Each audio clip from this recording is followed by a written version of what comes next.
You finished exploring the flying island. You dispatched your original prey, a chaos raptor that had seemingly begun nesting in the town's heating system, and took the sample you'd require from Vidar. On your way back, avoiding the tornadoes as much as possible, you stopped at a house seemingly unaffected by the wind's destruction by some magical ward. You broke in and quickly found the truth that the house's resident had kept from everyone else on the flying island. That seemingly the plane of water had been lost to the blight, and potentially so were the abyss and the plane of earth. That the island was intended to be a means of escape by way of a captured elder storm.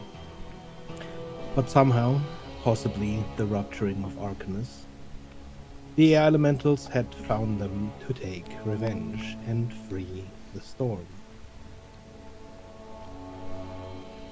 You took it upon yourself to do the latter. Undoing the spellwork keeping the storm trapped, you released the powerful elemental, letting the island plummet towards the ocean below. In turn, Huxley received some keen insights that may be of use in the future.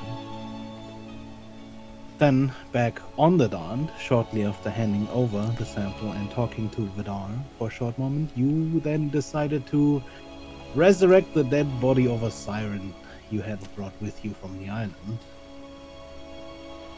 After her resurrection, the siren seemed less than ecstatic about the situation, learning in panic and sorrow about the loss of her home, her family, friends, and home plane, and the betrayal from her once trusted leader. So she exploded emotionally, breaking down in grief and rage, until she calmed, at least physically. For the time being, she remains in the magnificent mansion, where she settled in its water pool, as you settled in for a long rest. But not before some of you tended to some of your own projects. And that is where we ended last time, where we begin today's session. You awaken, having rested, and what should have been a quiet, calm morning instead interrupted by the itch of a sending and a message from Vidar. Evelyn, you are the one to receive this message. I'm busy. Gosh, freaking darn it. You could just Don't walk downstairs. tarry for too long. There are few things to discuss once you all gather on deck.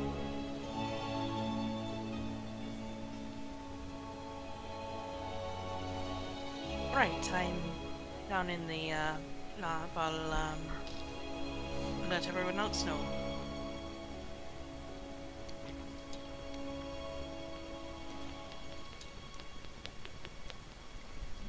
How's my experiment looking through the night?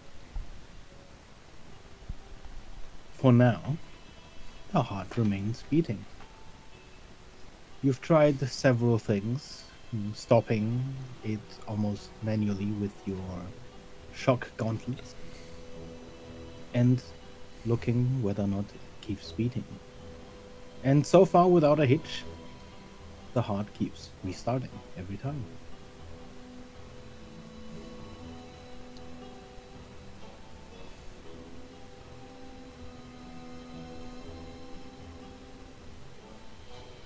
Do I feel like reasonably I've done enough experimenting on this?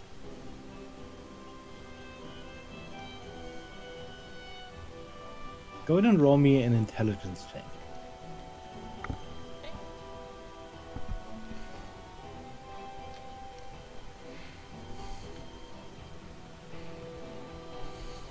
Intelligence.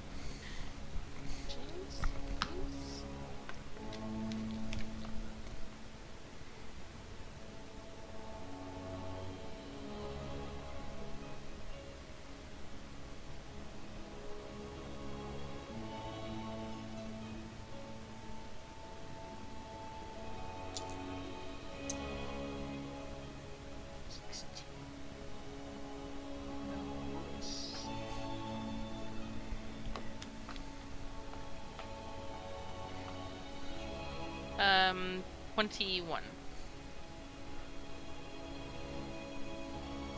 21? 21, yeah. Oh.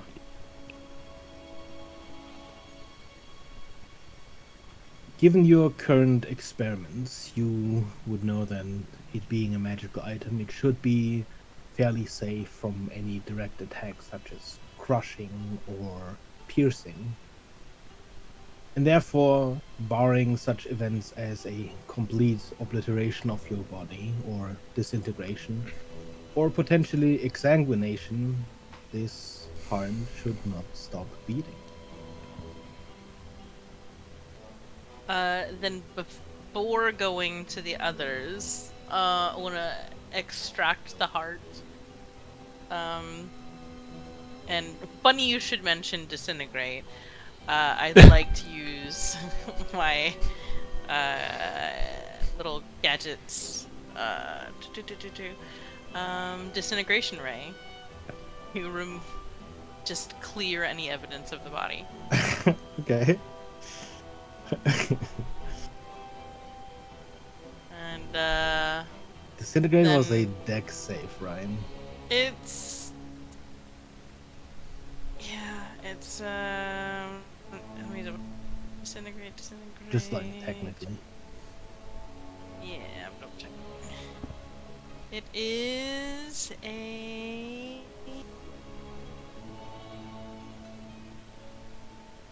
where is it? Dex, yeah, Dex. Okay.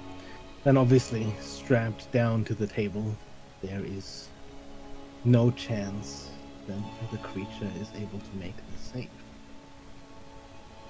And you disintegrate its body. You see it turn pale, this grayish ash that crumbles into nothing, leaving behind only the empty table. And I will pocket the heart for attuning to later. I guess, and then begin to make my way up. I don't think I can start attuning to it yet, probably. Can I do that just as I'm, like, chilling, walking, or it's like when you have to focus on it, right? I think it has to be an hour of a non-strenuous activity, so as long as you're not casting any spells or taking any specific attack actions, it should be fine. You'd be She's able gonna be to working essentially on take a short rest. working on attuning to it as she heads out and up. And I don't think Evelyn can get inside of the mansion, is what she's going to discover, because I'm near positive in an attempt to keep the siren There is no door. from running out, the door was locked. Believe that to be true. So Evelyn will, like, walk up to the door and very much anticipating being able to go past Bonar and open the door, and can't open the door. Right. Perhaps I You can't. see Vidar turn as you very clearly try the door and it's not opening. Trouble. It doesn't seem to be opening. I can see that. So I don't know what time it is. I anticipate that I won't be able to open it from the side. We can give them an hour or so, but we can always break the spell.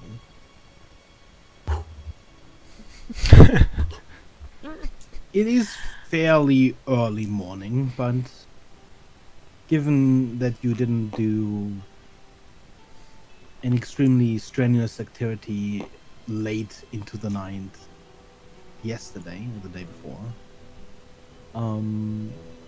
it would be about the time that you awaken.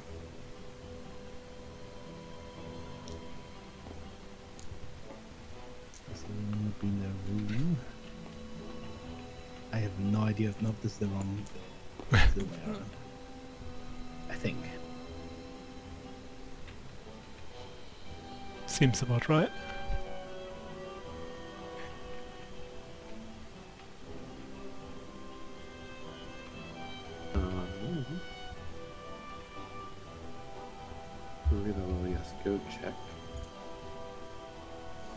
check if the siren has somehow escaped. But casually, I'm just like making sure that there's food ready and getting stuff.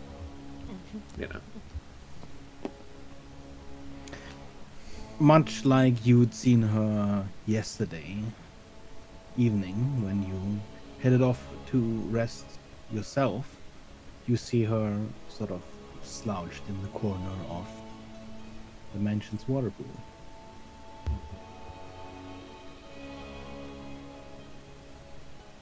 Gotta get Huxley we gotta figure out a translation. I always knew I should have researched tongues. As you step out and around the counter to eat breakfast, there is definitely a quick moment where you see her glance at you, but at least from her side, there are no words exchanged. And her gaze is quickly averted again.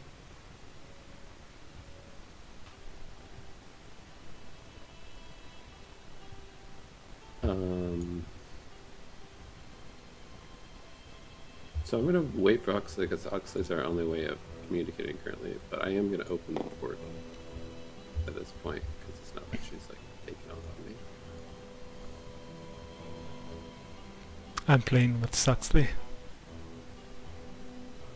So I don't know what time it is, but you know the door opens.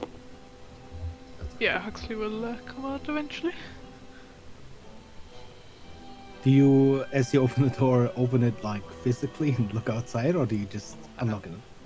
I mean, I'll unlock it and like, yeah, I'll open it physically, like in case Vidar had for some reason needed us.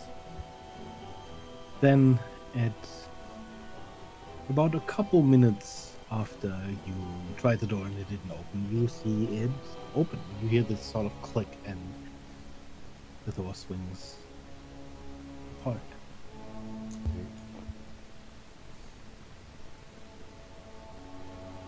Good morning. Morning, sorry. I didn't know you were waiting. Just a few things I think we had to sort out, but all well. I only checked a minute ago and saw that it was locked. Yeah. Yeah. Just gonna awkwardly be like, it was. Is this a more regular arrangement? Do I perhaps need to send you sendings for now? I don't think I'm hoping not.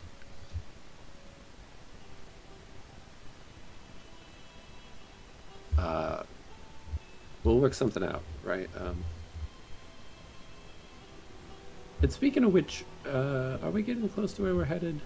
I'm just curious. Ooh, also, do either you or Corinne happen to know tongues? I had not prepared for such eventualities. However, I could. There are a few things I mean to talk to you about regarding our soon arrival at Calescence. So, whenever everyone is up and about and you have some free time from your endeavors, you see him sort of glance past where, looking into the mansion, you can kind of see the pool. Okay, in that case, I'm gonna go over to the siren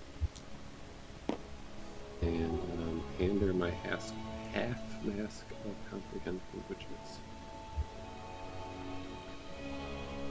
I kind of like gesture like, hey, just put it on.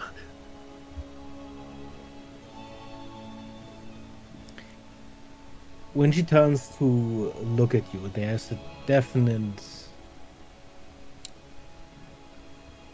narrowing of the eyes. Mm-hmm. But she takes the mask and stares at it for a moment.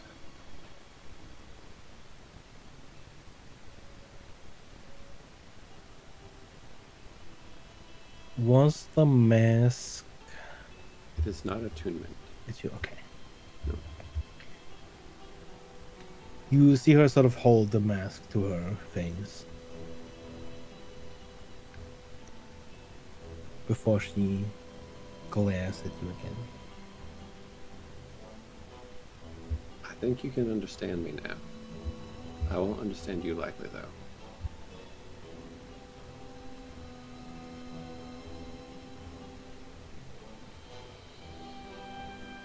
Okay.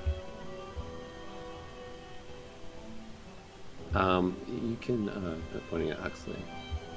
If you need to talk to us, I think Huxley could transform and translate. I want to chat with Vidar real quick, pointing like to Vidar. And I think then we can talk about helping you out. Is there like any response that she's understanding what I'm saying?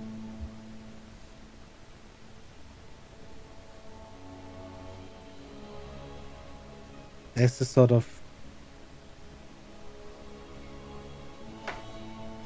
tilting of her hand, almost in confusion, as you say the line, helping you out. Yeah. That's fair. That's fair. There is something she says in Aquan, but I don't think Huxley's there at the moment, or in elemental form. Huxley is here, I think he said, but not in an elemental form. Yeah. Yeah, I mean, if Red had asked me to translate, I would have transformed again. Would you have done so now? Yeah. Okay. Then as she sort of, holds the mask, narrowing her eyes, and Red, all you hear, Red, is Dain Dua. And Huxley, she's asking, what do you want from me? Translate.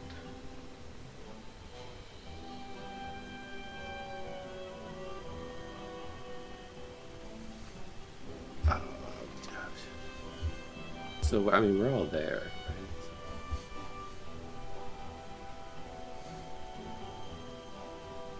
The door is open, kind of. Yeah. I'm gonna like look at Evelyn because I know she's the one that cares about people being useful. In case Evelyn has a specific idea. Otherwise, I have my own response.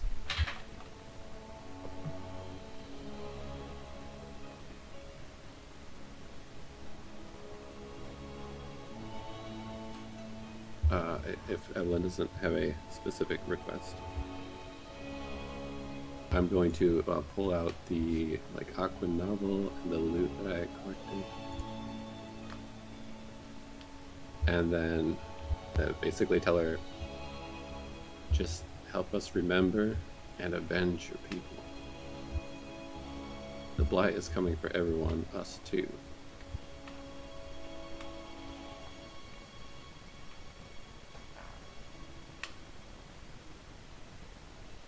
And let Huxley translate that. Mm-hmm. Yeah, I will translate. Am I imprisoned?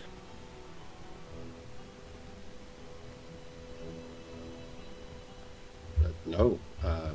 Also, we don't have a good place to drop you off, but that's what I'm about to talk to Vidar about. And I don't really know your talents. Then I wish to leave. Okay. You'd like to where?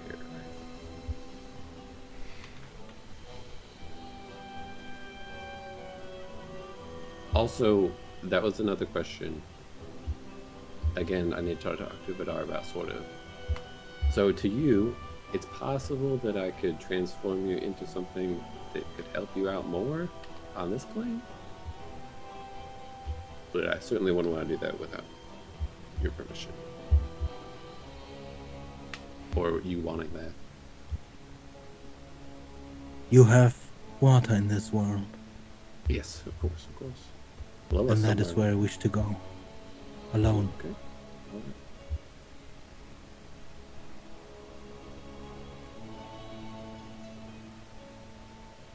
Okay. I need to talk to Adar then about all what he wants and where we are. And we will get you down to the water shortly, I think.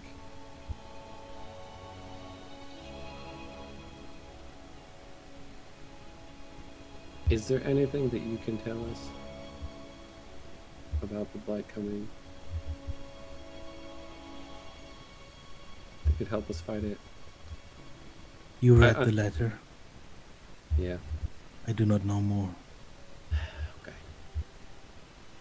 All right.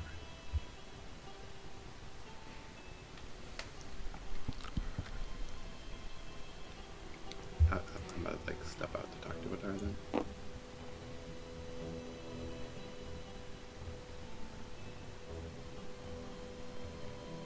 But I am gonna leave the like novel and the loot that Aquin items I collected with her. Mm-hmm.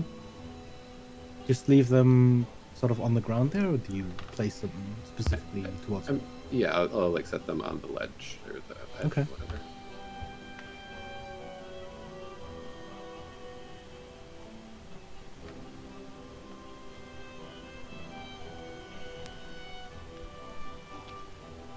Well, actually, does everybody want to come out? It sounds like Vidar wants to talk to everybody, including you if you'd like. I don't even know your name. I'm sorry. Breaker.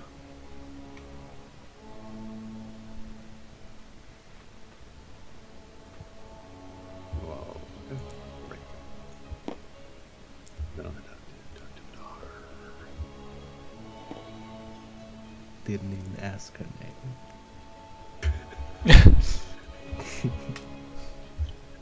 This is the most awkward. You know, I meeting didn't have after anything everywhere. in my notes about you asking for a name, but I had to double check with Jess because I was like, "Did you really not ask her name?" Nope. Okay. Do you We're all not good follow people. outside the mansion? I will. Yeah. Okay.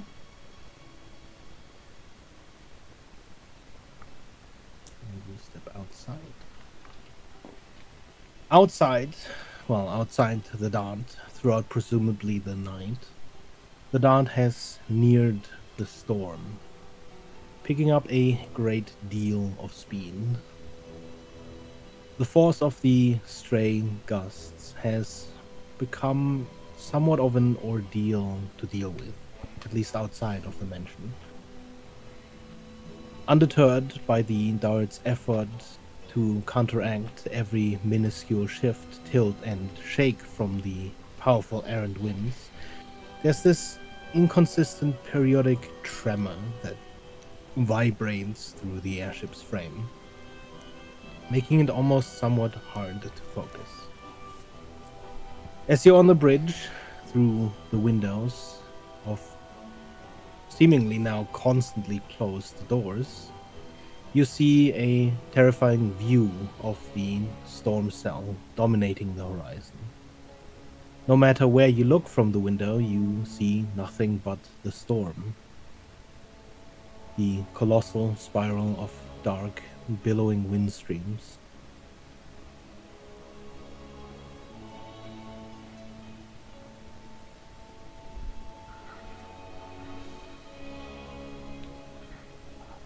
The sample is free from blight, as free from corruption as I could imagine, which does mean that we have our heading.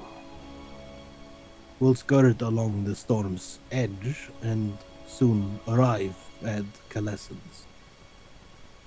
In regards to that, there are some things I should say to all of you. As far as I can remember, no matter what endeavor, I have always played my cards close to the chest. I'm sure you are aware of that, and I'm sure you have done the same. though perhaps not all of you. My original plan had relied on the Polythreme guard. Before you blew through my doors like a storm, but you got results fast, and you had a much more inquiring mind among you than the guard would have allowed.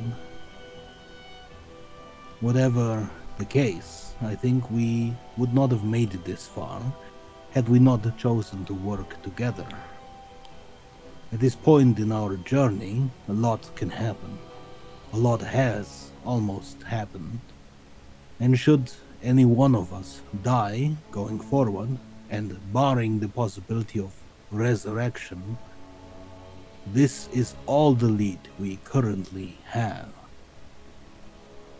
The Blight has been progressing at an alarming rate. 5 years only, and civilization outside the major cities has largely collapsed. You've seen the Blight up close more than once. You understand the terror of it. To end the Blight, we need to understand what exactly it is. Currently, our best shot is finding Adivir Boltzmann. As a wizard and scholar, he is a prodigy, obsessed with finding the very nature of existence. And for the last 5 years, he has likely not spent a single hour doing anything but research the Blight. There is, of course, more to the bedrock of my faith in Boltzmann's research. It comes from an incident not so far in the past. Of course, a lot more has happened in the last few years than in centuries, so I will detail it for your understanding. About 4.5 years ago, the Academy of Magic rushed into the research of the newly discovered calamity, then titled the Blight. Out of fear, no research on the subject or anything that even had remote contact with the Blight was allowed within Polythreme, within the city's limits. Effectively, back then, the city was in quarantine. However, one night, the Academy awoke to the shrill of alarms.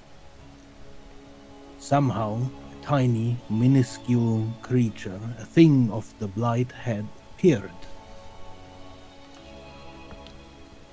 The panic among my peers was immense, and everyone seemed to weave apocalyptic visions of its implications, of how it may have broken such careful quarantine, especially a magical quarantine. All but one. In the assembly of wizards, only one man seemed struck with guilt and not fear. And as you may have guessed, it was Boltzmann. The thing is, until well after this incident, Boltzmann had no access to any Blight research. It was restricted to archmages and their demi-mages exclusively. And that small thing of the Blight, I had never seen anything that was quite like it, nor have I seen anything like it since. Over the years, I've come to understand the possibility that perhaps Boltzmann created it. That he recreated the Blight, or a facsimile of it. If he understands how to create it, perhaps by now he understands how it works. Perhaps he already has found a way to counter it. The fact that he has undergone the journey to Calescence implies to me that there is something there, vital to his research. Something that I assume could be related to the blood curses, as we have discovered in part in our own research. He throws a long glance at Evelyn on that. And there is an obvious, clearer connection, or rather a correlation. Blood curses, curse bloods. The two share only the part of the curses, but curses with no known or direct caster is a unique happenstance. As we head towards Calessens, we are also returning to what was once an ancestral home of mine. It is a home I fled in anger and perhaps a measure of inherited disgrace more than 200 years ago. I warn you not to assume that my heritage will barter us any goodwill. If anything, perhaps for now it should remain secret. I ask you refrain from stating my full name. From my last state of information, before trade, commerce, and communication with Calessens ceased, the continent is still ruled by the old vampire houses. And if you understand the politics of Polythreme and its council, simply imagine it is much, much worse. Riddled with alliances and grudges that reach farther back than centuries. The land itself is barren, covered in layers of ash expelled by the mountain central to the continent. And despite the ashfall, Calessens is no volcanic territory. In fact, expect a high degree of cold. Fauna and flora should not present any real danger, as populations are sparse. The mountain boasts a large number of bestial drakes, but they should not be a problem to avoid, not with the airship. No, I believe the greatest danger to ourselves lies with the continent's inhabitants. Lycans and vampire alike, despite their advantages, life with the blood curses can be rather extreme.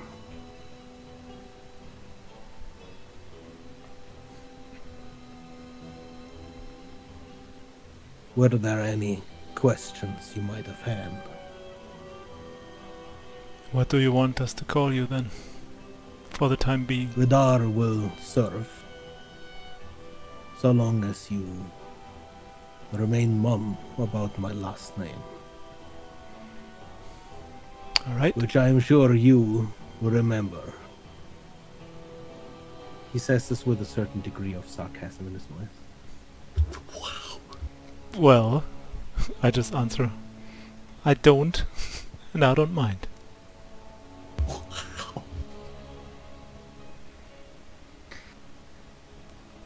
Vidar smiles. I'm really tempted just to say it, but also that might make us remember it accidentally, so I'm not going to.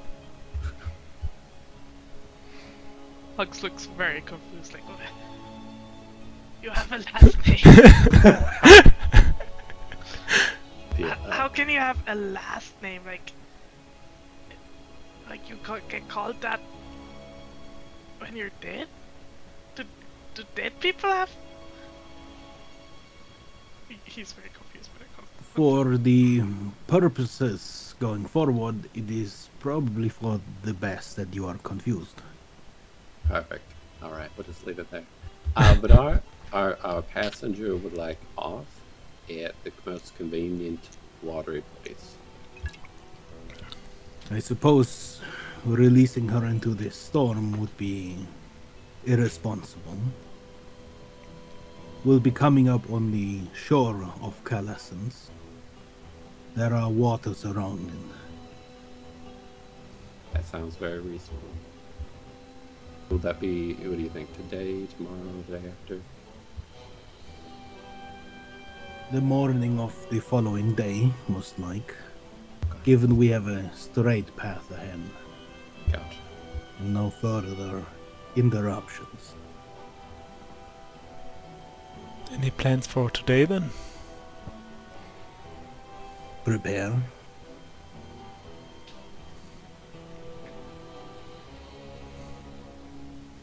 So, with that being the case, Vent isn't going to be like out of place if we're just walking around with him. Would that be accurate to say? I doubt that any vampire or lichen would bat more than an eye. It is certainly a weapon to display openly, Yeah. but it will not instill more fear in this country's inhabitants than the vampire lords have instilled long ago. That's good to know. What exactly is the political climate in this place? Just to get a feeling what we're getting into?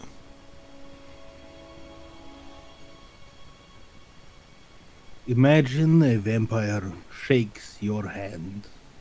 You may see it as a friendly gesture, but in that gesture lie 10 different plans to either subdue you or gain somewhat of an upper hand over you. And this is true for almost all of them. Soldier to lord. When you have the expectancy of 100 or more years of life ahead of you, you'll do everything in your power to ensure that the next 100 years will be better than the last 100 years.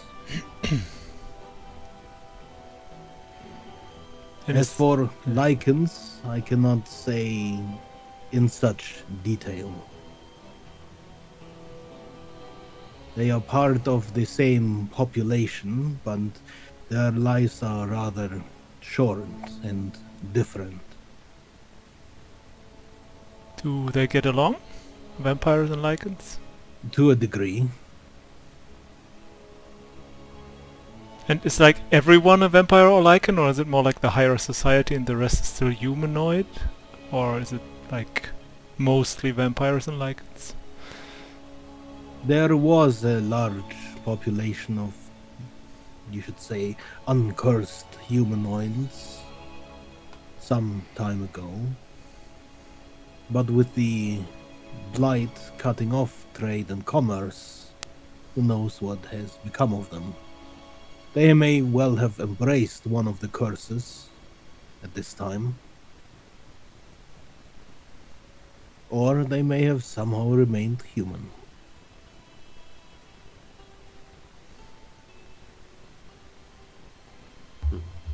Okay, so at least it's not unheard of that people like us travel there, so we won't cause any kind of, you know... We will be a strange sight. The airship unfortunately does make us a mark of oddity. And travelers to this land have not been seen in 5 years. Perhaps they welcome us with open arms. Perhaps they see us as a danger. Perhaps they just want to steal our airship.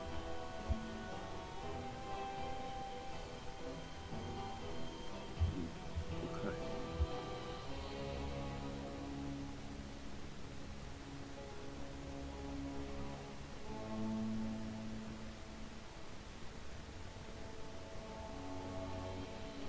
Do you expect we will need to contact anyone in particular to find out where Boltzmann might be or have been last seen?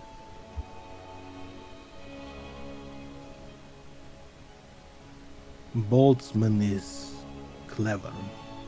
He has always been one for subterfuge rather than negotiation. If he's here on research, he will have tried to do it alone, hidden from everyone else. Once we arrive, there are several hideouts, ruins, and old catacombs that are a likely target of his. Especially if he tried to research the blood curses, they would make a veritable fortress for him to hide out in. I see either that option, or he was long discovered and likely imprisoned by the vampires somewhere. He has somewhat of a less tactful personality, especially with people that do not value his foresight in research.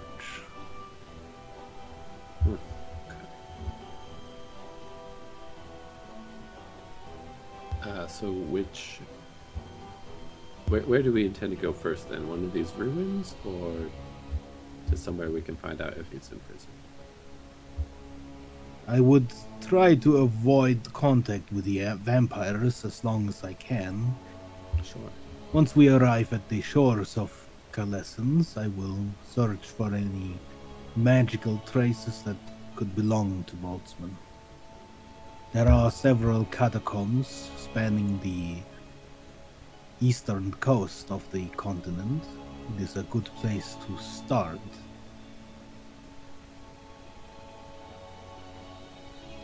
Sounds good.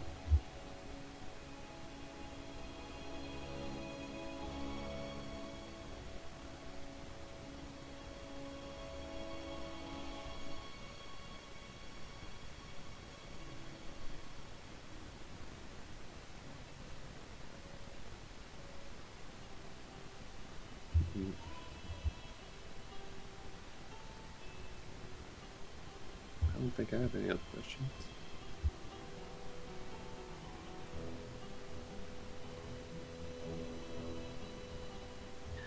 On the off chance that you are discovered, what should we anticipate as a reaction? I imagine there would be an initial standoff of sorts. If we have the opportunity to explain ourselves, we should do so under the guise of friendly relations with Polythreme. There is a chance we are brought to one of the major cities. But I expect, barring any unexpected changes in leadership while the Blight has been ongoing, that we should be able to negotiate our way through any such encounter.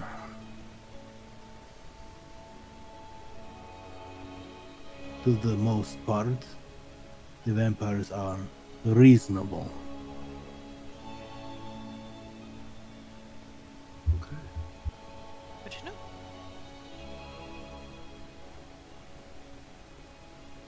Well, then I think it's just a matter of preparing and doing what we can to have everything in order. Yep. Just out of character, did we ever ask him how vampires work blood-wise in this world? Like, does he have blood consoles that he consumes, or We've never asked. We never I've ask, seen right? Anything. okay? Then I will ask. Well, there's not many humans. And I don't know much about vampires, but usually there's blood involved in those stories. How do they handle that usually?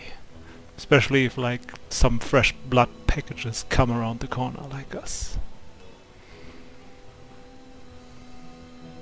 Blood is a source of strength and nourishment for most vampires. It is easy to subserve without it through magical means, through magical nourishment, and there are other ways to cultivate one's power. But blood represents an easy path. I do not deny that there are certainly some of my kind who would grow perhaps addicted to the promise of easy strength and power. And there are certainly some we will find among the vampires we might encounter. However, the vampire society on Calescence has existed for millennia. There is a certain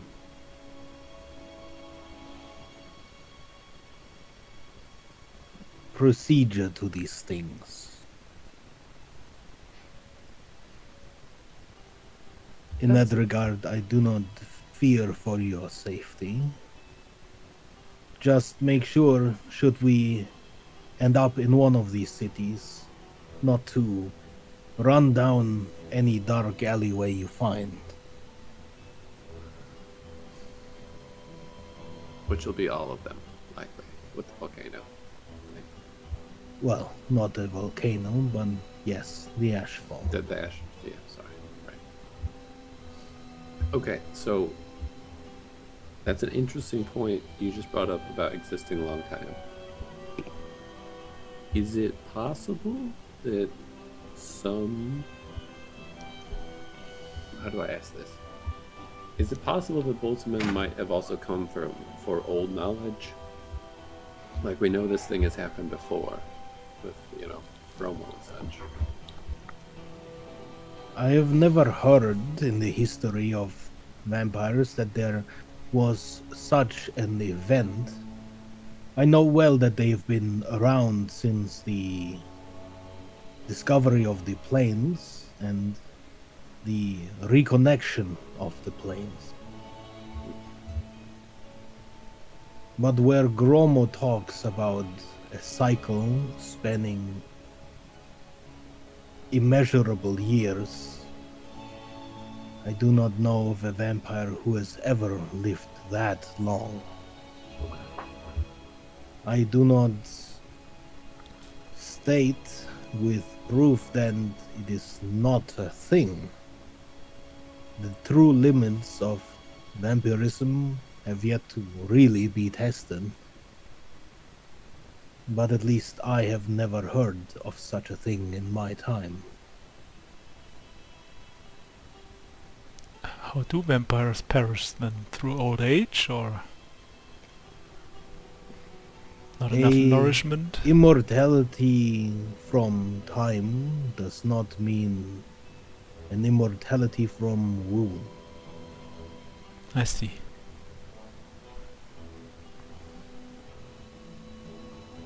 There are old vampires that are revered, venerated. The old mothers, for example, keepers of old traditions. But there is a thing with age which perpetuates. The longer you live, the more extreme that your ambition, your hunger for power appears to wane. Perhaps you simply grow tired of it. And people who grow tired of amassing power will soon find that it leaves them. Once the younger, more ambitioned vampires take over, they rarely let the old ones live.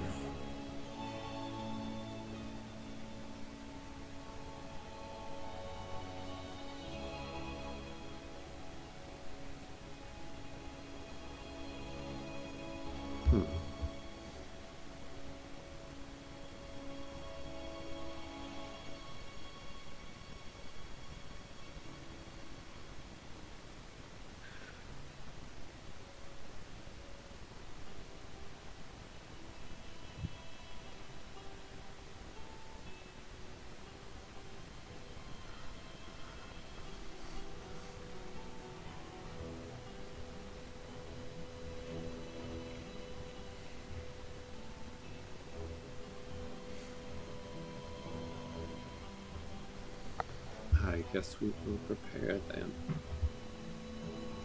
Sounds reasonable.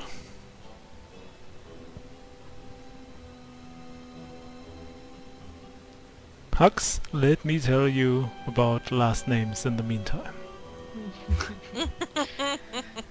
How many names do you think Vidar has had? Probably a lot because he's like some higher up, but usually it's 2. Look, you know me. You know that I'm Silas, right? Yeah. But before that you were Chalet, so you've already had 2 names. Yeah, I know. Wait But till you find out how many names. my name is Silas Crowley. It's not just Silas, you know, I have 2 names. As far as names go, I only have a few as far as my family. Most of them have far more than I do. Why do you need more than 1 name? Well, names carry, or at least gnomes, different memories, meaning, promises, hopes, or simply stories, depending on the family. So, different members bestow different names among gnomish children, and then as they grow, they can gather more.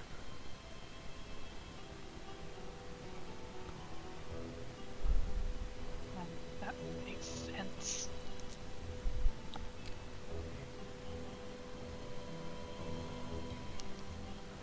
I only have 7. 7 names. Saleh is just thinking about how far can Hux even count? Like, how much God, has wow. Hux been taught about numbers? I'm just genuinely just asking myself that right now. I just don't know. Hmm. Hmm. Don't worry about it too much, Huxley. It doesn't matter for poor people. Like, my last name's Butler, just because I'm a butler. I mean, I want another name. If everyone has another name, yeah. I also need another name. What do you want? What do you want your other name to be? Dragon. Huxley Dragon. All right. That sounds cool. Not gonna lie. I wrote. All right, Mr. Dragon. What would you like to do today? Yeah, dragon. Nice. Not surprised. Perhaps not in this weather. Maybe good I can point. be a tiny dragon inside. Yeah. Can you make me like a small dragon? Definitely. I'm gonna have to think about it though. Can't you turn to something like a dragon? You are a shape changer after all, right? Oh yeah, that's a good point. Maybe. What the fuck? Not a real dragon. Speaking of which, I'm gonna go back inside and talk to Rick, if you don't mind assisting me. Sure. Let her know. Maybe she has more names too. That might. Yep. I sort of feel bad now. You know. She's alive. Eh. Oh, we should probably, Silas, I know that you took that, like, Biden or whatever. We should probably, like, at least offer her the relics of her people, than just, you know, see it happen. Yeah, that sounds fair. Okay. I'm gonna go back inside and do that. Unless, sorry. I will come with you then.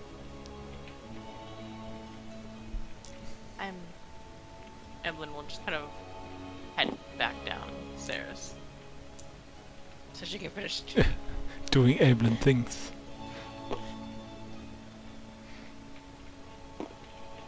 her hand having been like in her pocket this whole time. She'd be like, yes, I need to get back to my heart. Yes, my heart. Evelyn's really got her heart in her research. Her research and Putting her She whole just heart in it. puts, She's her got her heart heart into it. set on him. Yeah. All right, so we should be able to get you down tomorrow morning. There's a shoreline that's not like infested with the storm that's currently outside. Infested? A relatively stable body of water. Translating through Huxley if possible to Repka. Good. And Don't you only need Hux to translate what Rekka says to you? that's true. Yes, that's true. Unless you cast comprehend languages with that on yourself, can you do that? If I two don't- people have comprehend I languages don't know how cast, that could they works. understand each other? I guess so, yeah. So can we just swap the masks back and forth? Probably only you have to. I forgot you don't know it as a spell. I don't know it as a spell. Can I cast Do you- comprehend languages? Do you on- cast comprehend languages from the mask? Yeah, it allows you to cast it at will. But like once it's up, I don't know. Yeah, once it's up, it would likely remain up. So you'd only have to swap once. All right, let's swap masks. Overcoming language barriers. Oh yeah, and we also managed to save this relic of your people. And I'll pull out the trident or bident. Likewise for these items. Show those. If you, of course, want to take any, they belong to you, I think.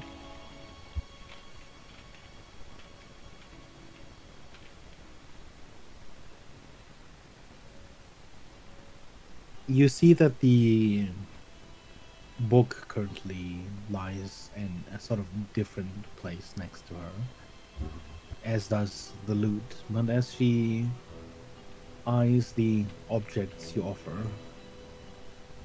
she shakes her head. I don't have need of them. Alright, at least let me give you this. I'm gonna pull out one scroll of sending. I don't know if it'll always work, but if for some reason, no, you want to get a hold of us.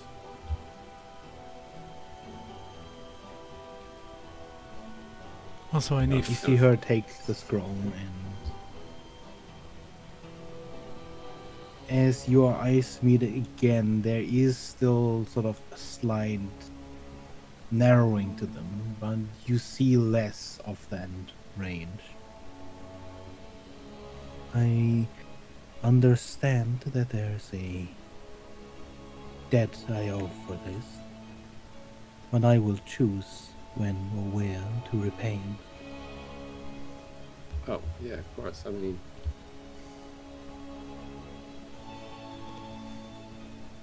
in a sense, we're all kind of in this together. And I realize it sucks to be in your position. At the same time, it would be a horrible thing to lose all of you to stupid life. So, yeah.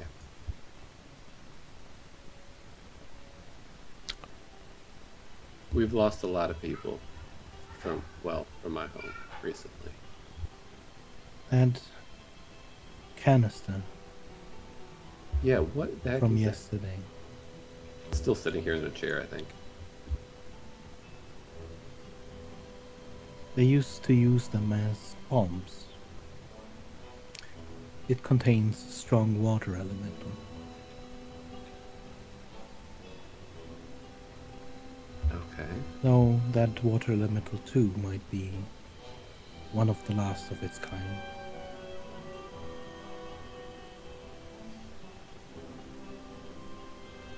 Is there a way to release it safely?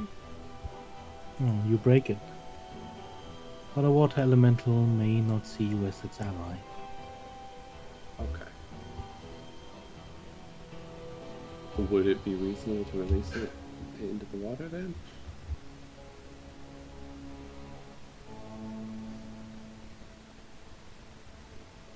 If you would let it free, then yes. Sure. Is that a good idea?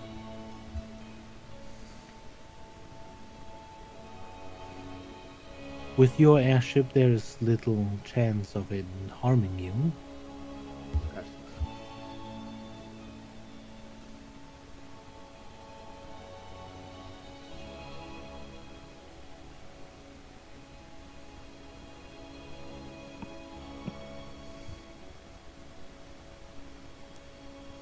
Also, we're about to prepare for the landing tomorrow.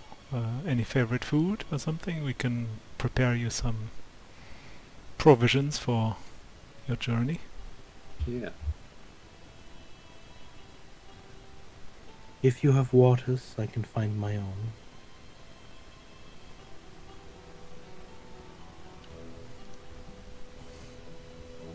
But I thank you for the offer. You can tell that second sentence came on hesitantly.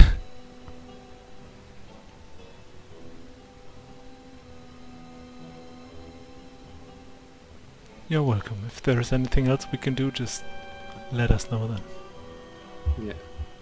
Or if you need, like, I don't know if you use armor or a weapon, if you're out on your own. Useful? I don't know. There's a slight shake of her hand.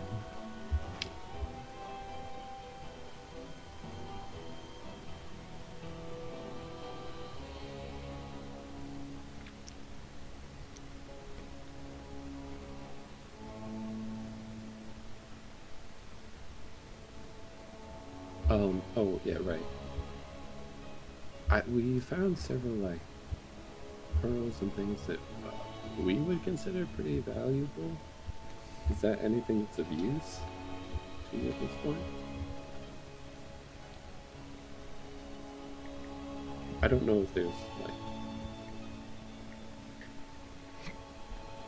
trading or anything. Her eyes are closer to the water at this point, sort of looking down. There is a pause, but again, you see her shaking her hand slightly.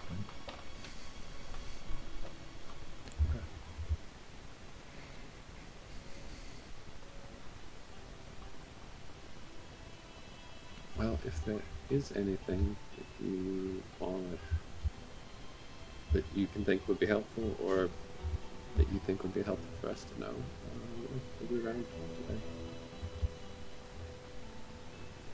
She nods.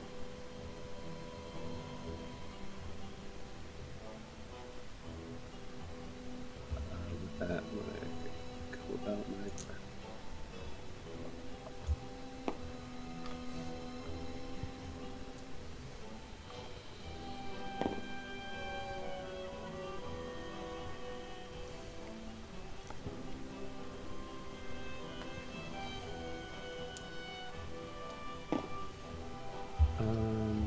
At some point later in the day, I don't know what everyone's like doing, but I'll eventually want to find everyone. Probably after an hour, she would get to like have the heart attuned. Yes. Yeah. Yeah. So she'd have that heart, and then it would vanish into her. She'd probably pause and try and like see if she could hear the Listening to secondary. your own heart is strange. It feels weird because it's different now. There's no longer the regular rhythm of the heart. There's a second one at a slight offset. Still within the same rhythm, but almost doubled like an echo.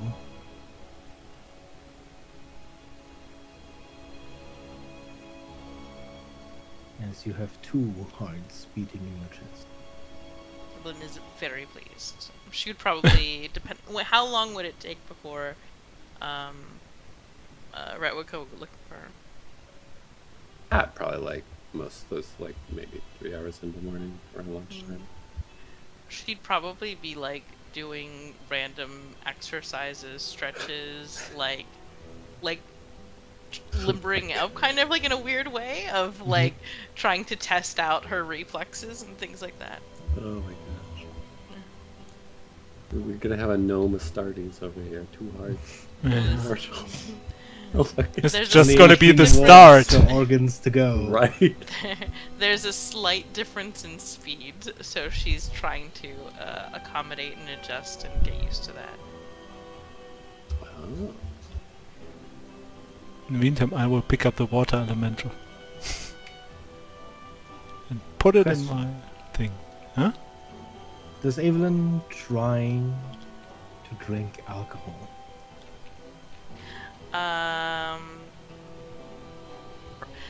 Edwin doesn't generally drink anything other than wine currently, unless she's already like not in a great mood.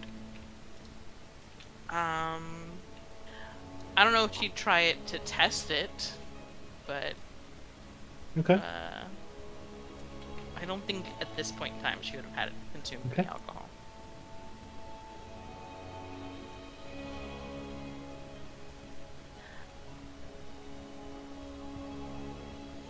And Silas picks up the water elemental. Yes.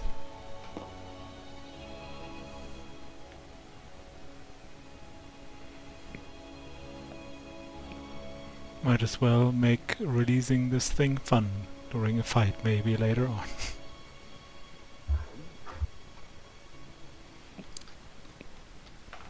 Okay. Then throughout the day, whenever you would catch a glimpse of outsides, entering and exiting the mansion, for several hours after your discussion with Vidar and the start of your preparations, the heavy gray clouds outside appear to inexplicably grow even darker than before. A slight drumming becomes audible, transmitted by the ship's metal hull. And if you were to look outside through the window, the drumming at first would seem like rain. But at the speed the dart is currently flying, it becomes rather difficult to tell. Only as another set of hours pass, the nature of the drumming becomes more clear, as a layer of ash collects at the rim of the windows and door, where the extreme winds of travel cannot easily carry the particles away.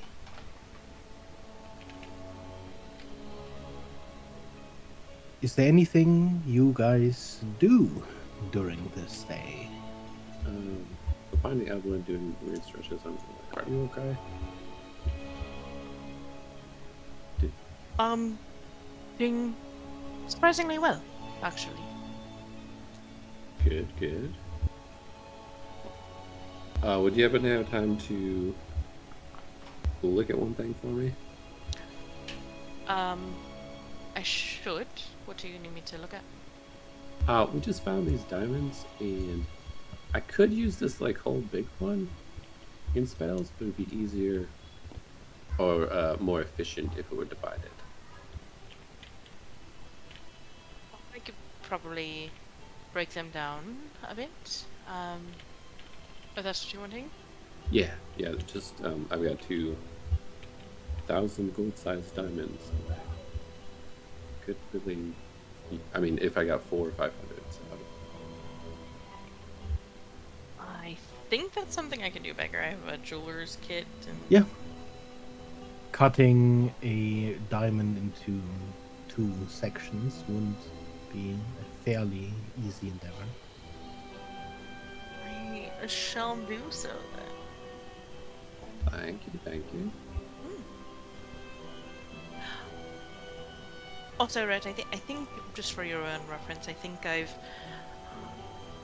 helped, possibly if it gets a bit risky for me.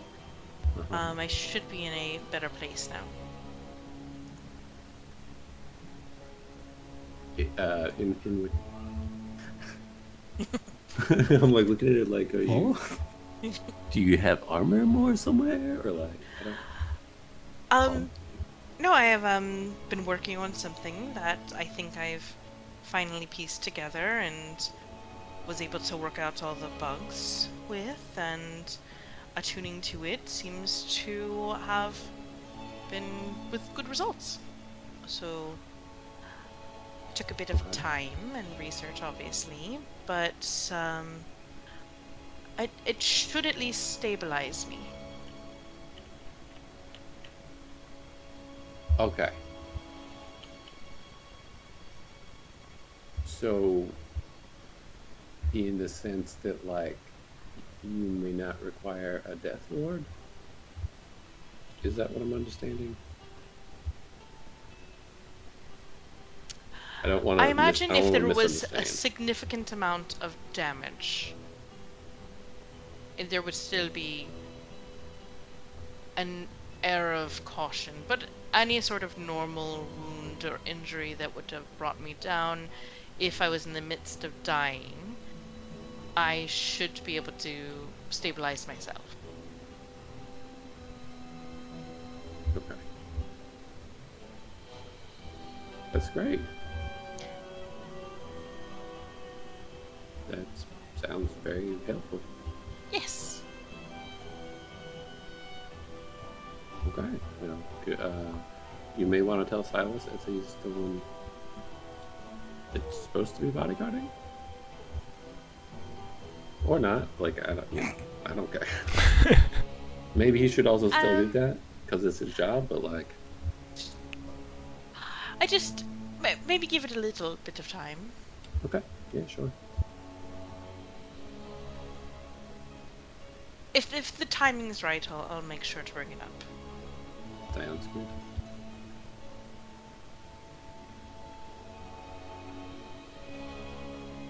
Alrighty.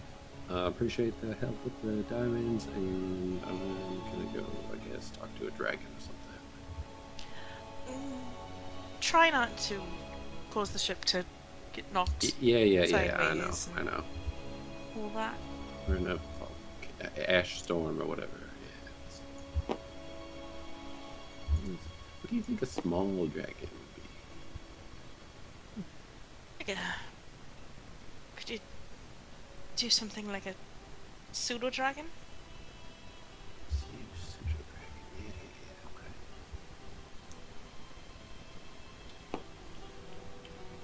I don't know. I'm gonna figure out something, but like I'm just gonna cast regular polymorph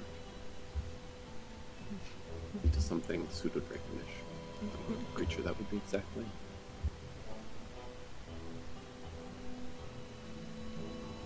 But otherwise, I don't think I have anything else for today. okay. You can turn Huxley into any kind of wyvern, worm, or smaller dragon.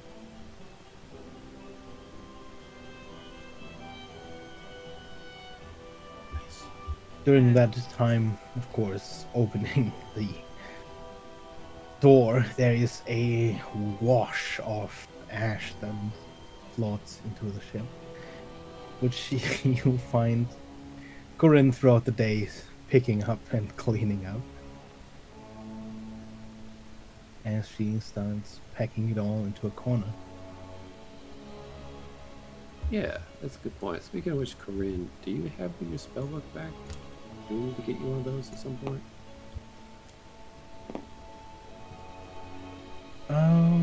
A spellbook is something relatively personal. I'm sure I can make a new one with the resources we have available. Are we expecting some kind of trouble? I presume that Vidar would have briefed you? Like, looking at Vidar, like, are you trying to conceal your...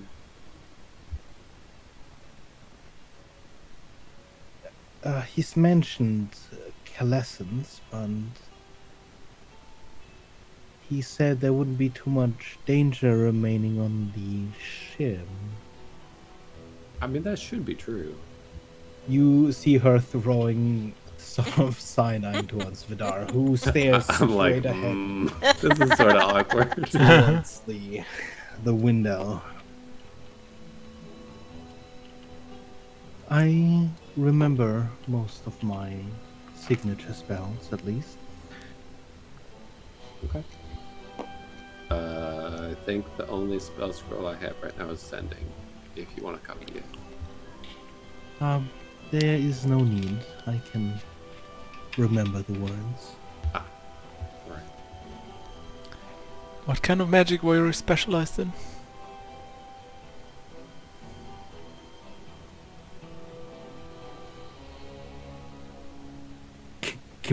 Give me 1 second. I think we figured this out before, but I can't remember. Yeah, I believe don't you did remember, say, yeah. but I hold on.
Oh no, Oh I no. don't remember. I didn't write it down. How did I not write this down?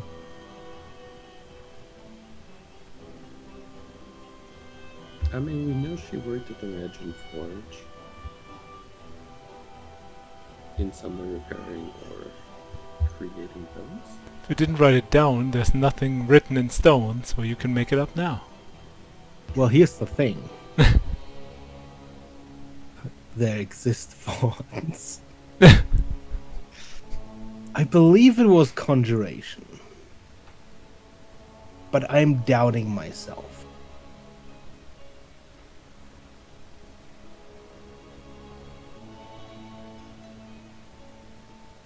Doesn't matter too much to Silas because we don't have to get hung up on this, because he's pulling out one of the huge bird eggs and it's like, any idea, you guys, what we could do with 2 of these?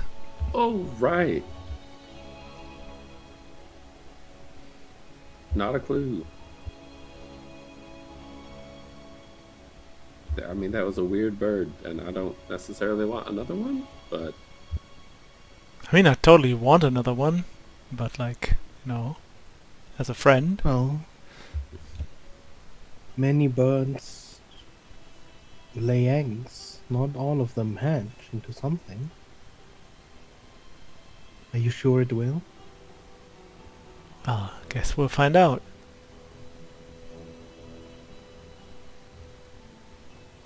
I will prepare for tomorrow. Instead of preparing for tomorrow, he will prepare a nest close to the engine where it's a little bit warmer. oh my god. And we'll put the eggs This in is suddenly way more dangerous.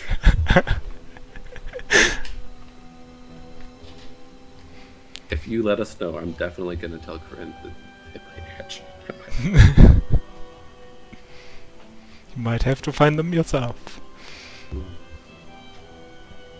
I'm also just gonna put 2 eggs in there in case someone finds them and takes them away. I have the 3rd one still with me.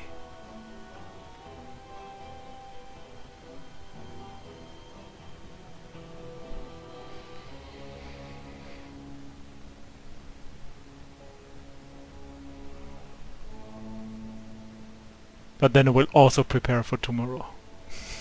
I found my notes bigger. Conjuration. Thank you.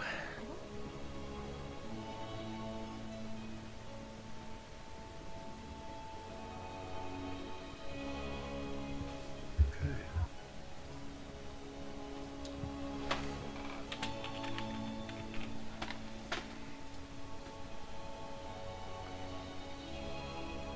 So is it the next morning that we anticipate, or the morning after that we anticipate we'll be arriving? Like, is it tomorrow or think tomorrow. 2 days out? Okay. It is the next day. Okay.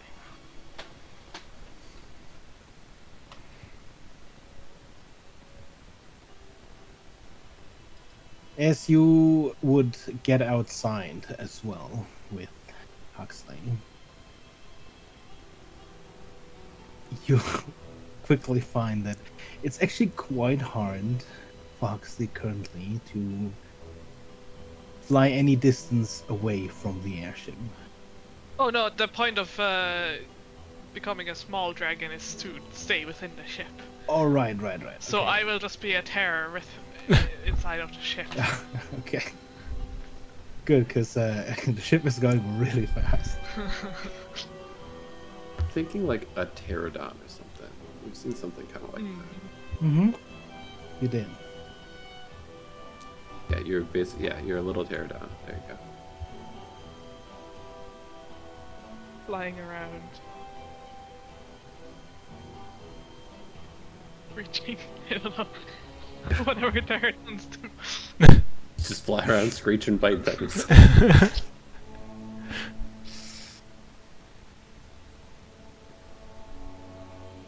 Occasionally, as you observe Vidar, you see him just close his eye whenever the pterodon screeches by. Play with Thuxley, I guess. Yeah, at some points I will be the judge for some racing between you and Suxley, I guess. While pretending to still prepare for departure tomorrow. Okay, is there anything you do to that effect still? As day turns to night. Just pack in some food, I guess. As you rest another day. I think just pack bags with like a few extra rations in case we get separated from the ship. Okay. Then, the following morning, as you slowly awaken, this time without a sending alerting you,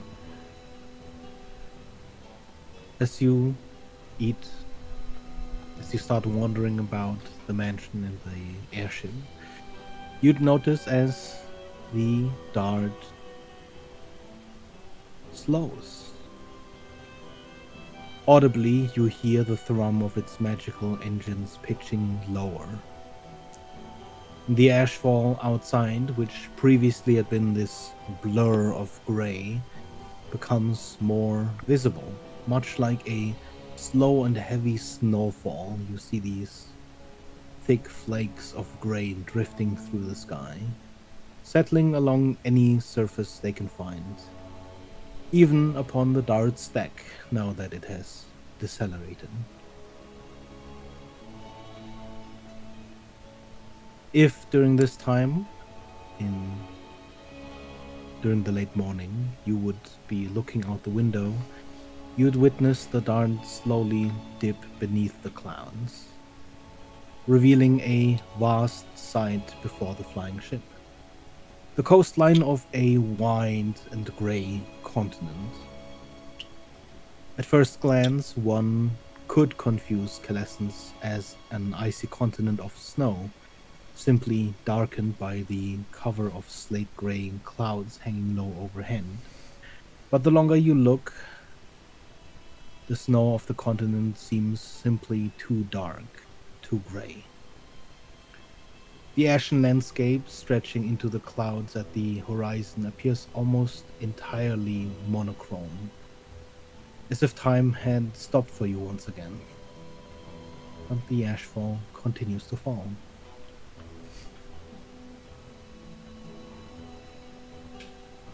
Would any one of you be on the top deck during this time? As the ship slowed down, Ella would have made her way up to kind of Mhm. keep an eye out and watch. Would anyone not be on the top deck?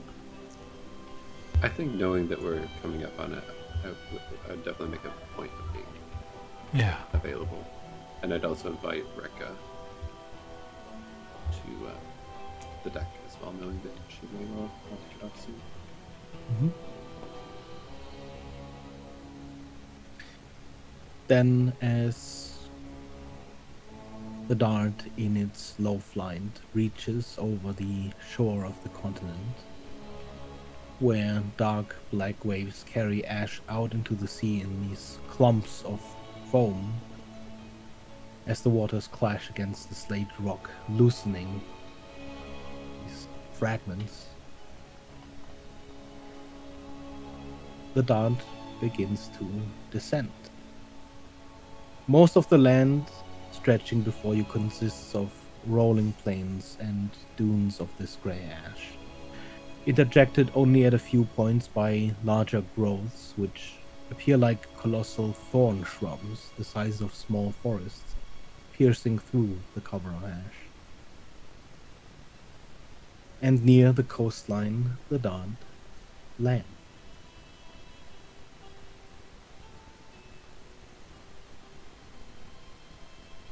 As its gate finally opens, immediately there is this slight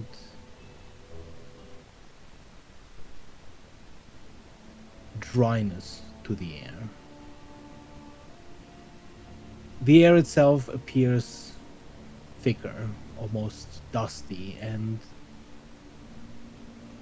it becomes hard for you to breathe without feeling that itch of needing to cough. Something you may only slowly get used to. And as you land and the gates open, you see Rekka, first of all, starting to move outside. Her eyes already locked towards the side of the ship where a strong breeze of ocean wind carries some of the flakes of ash sideways, where you smell the salt of the ocean. Thank you for good luck. Cast Death Ward.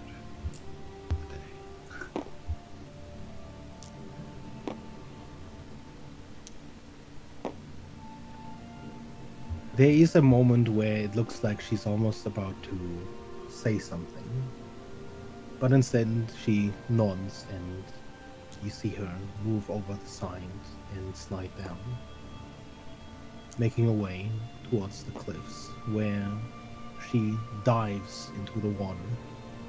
You see a hole form in the ash where she dives in, and you almost expect to see another soon after, but you never see her resurface.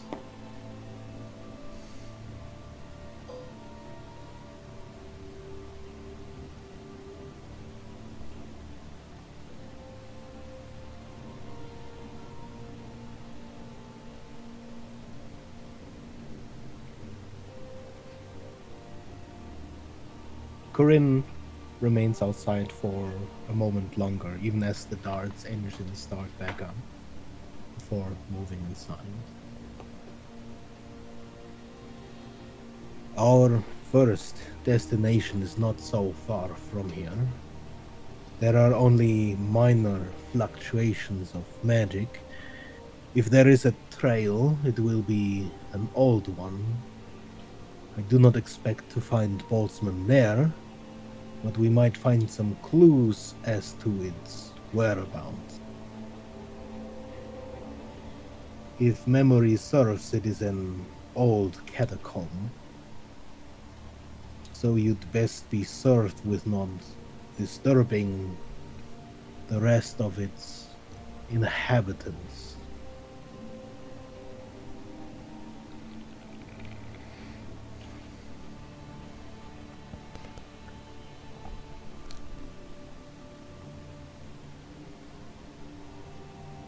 The dart once again takes flight, and only a few minutes later, the engines pitch again, and the dart descends one more time. It flies or descends somewhere between the dunes, where almost a canyon of sorts has formed.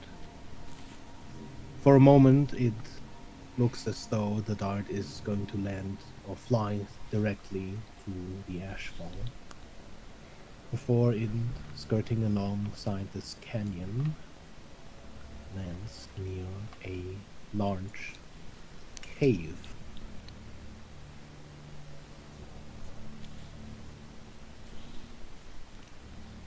Right towards the edge. I guess I should just give you guys a copy.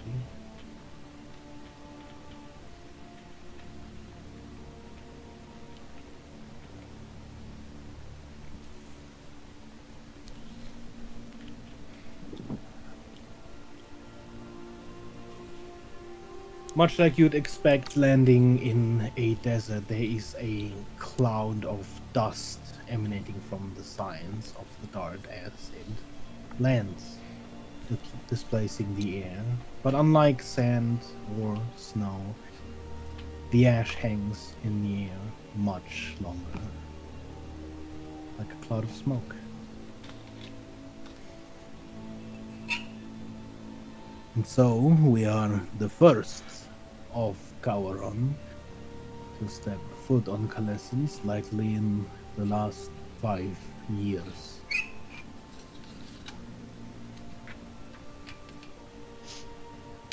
All right, one small step, I suppose. What you'll find before you is a tomb of sorts. The people interred here have died. At least their minds have. Often when vampires die, when their remains are not completely destroyed, there is a chance that the blood curse continues to exist within its remains. It is a inevitability for any of these old catacombs. The ritual of destroying a vampire's body upon its death has not been established for very long. Very long being the last few hundred years. Vampires themselves do not enter the catacombs to honor the dead anymore, so you likely encounter no resistance going in. But do beware not to disturb the catacombs unnecessarily.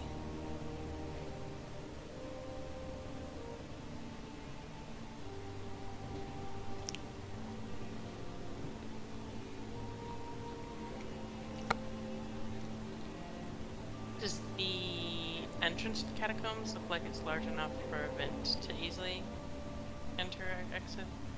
The cave entrance is absolutely colossal.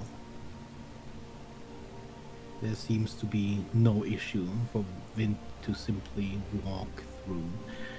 You'd imagine even a giant could likely walk through this large opening. Suppose we shall disembark and look around for any traces of more recent magic. Should anything come up, I will send you a warning or message. I will remain by the ship.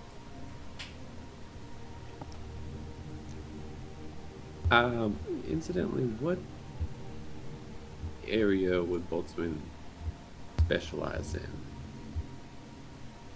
Or the signature spell we might be looking for the trace of or anything? Boltzmann is a researcher, first and foremost. In terms of signature spells, I suppose he would specialize in perhaps Mage Hand, anything that would help him with his endeavors. He much more preferred taking things apart, even spells, rather than creating them. To this day, I do not think he has created a spell of his own.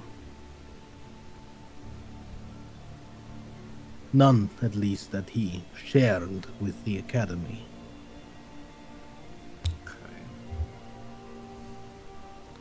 If we found him, would it be helpful to mention your name, or would that be counterproductive? We were never on bad terms, but given your involvement with me, he'd probably question your involvement with Arcanus. I'm sure we could interest him with some other things. I think some of you, he shoots a glance towards Evelyn, are probably like-minded enough to come to common ground. I'm sure if it comes to that, we can work something out. Otherwise, I'll just change you into a turtle and, just bring it along. You'll be fine. It's a joke. Still not the worst plan we've had as a group so far. Alright, so we'll look for interesting magical things that have been taken apart.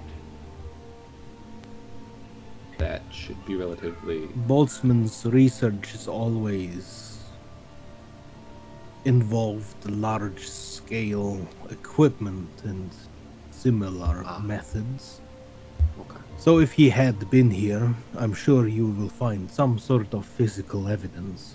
Okay. If at all. Of course, this is Right. purely optimism.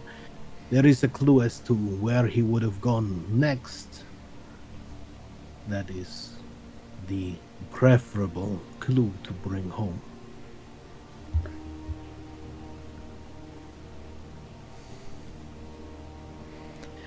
Let's be on our way then, I guess. Okay. Can Evelyn kind of like move one of her like scarves to kind of like cover up her face a bit more before heading out, because she doesn't want to necessarily breathe into this as much as possible.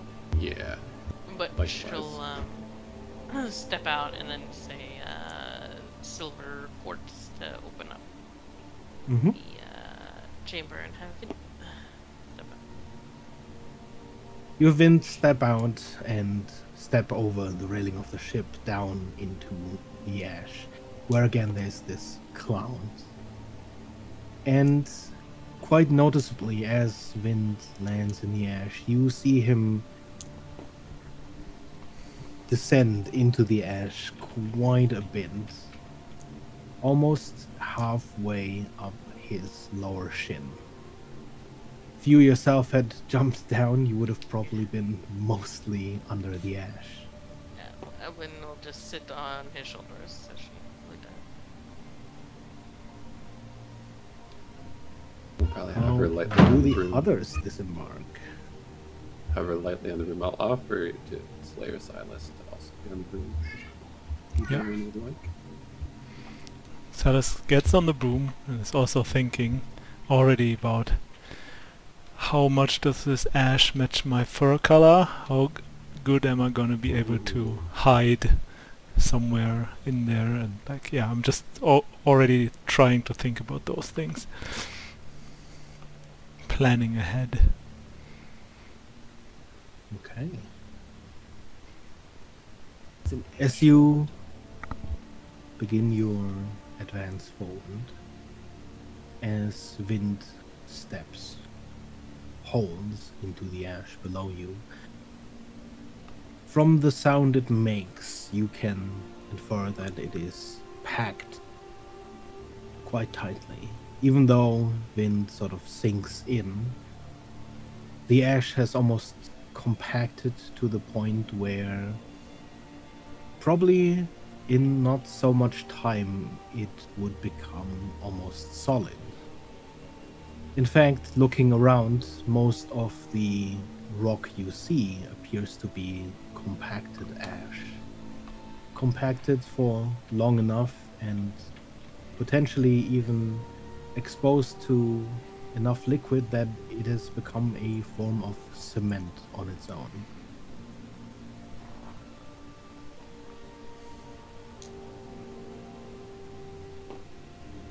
And as a group, you make your way over.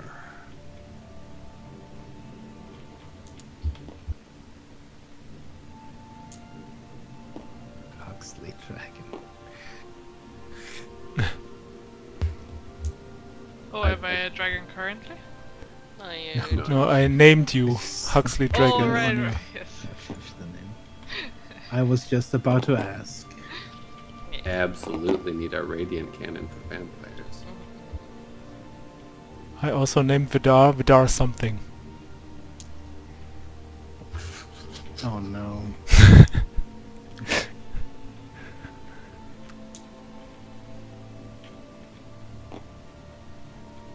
As you stem towards the darkness of this cave before you,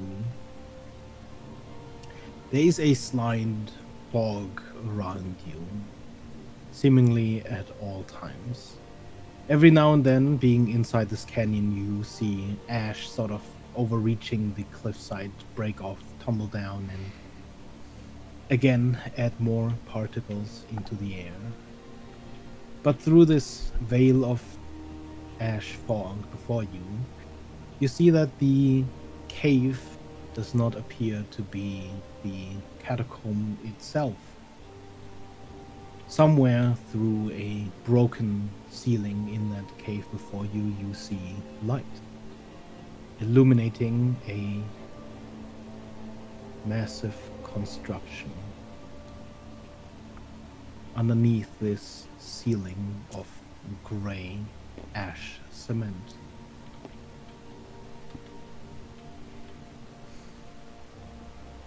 The thickness of the ash on the ground lessens as you enter a space largely protected from the ashfall over the years. As you enter what appears to be a ash-caked courtyard, dead plants and dead trees lingering where once you imagine the sun would have perhaps directly shone onto the building itself.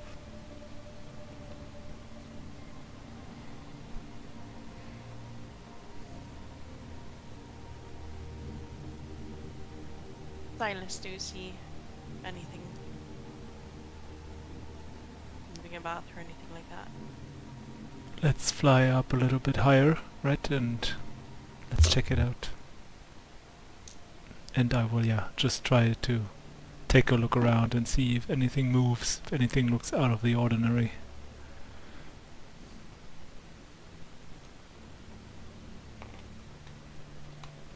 As you fly up and around, go ahead and roll me a perception roll.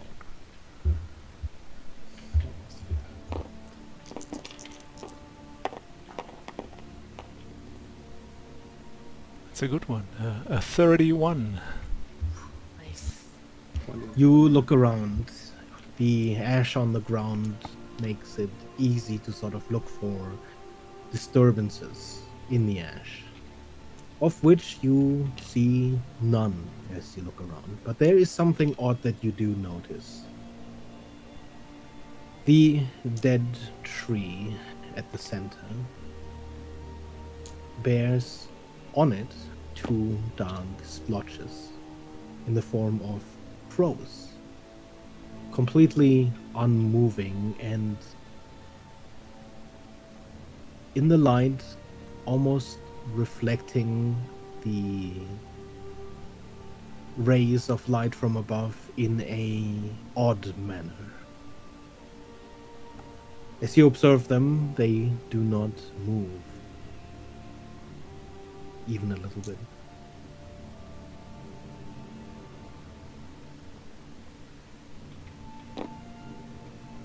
Are they facing toward us or away from us? They are facing toward the catacombs itself. Hey, Red. Could you try and get a little bit closer to those birds? They seem a little bit weird to me. Just gonna carefully come around behind what should be there. Flying close with the broom, it becomes fairly obvious from the light shining upon them that they appear to be carved of an onyx black stone.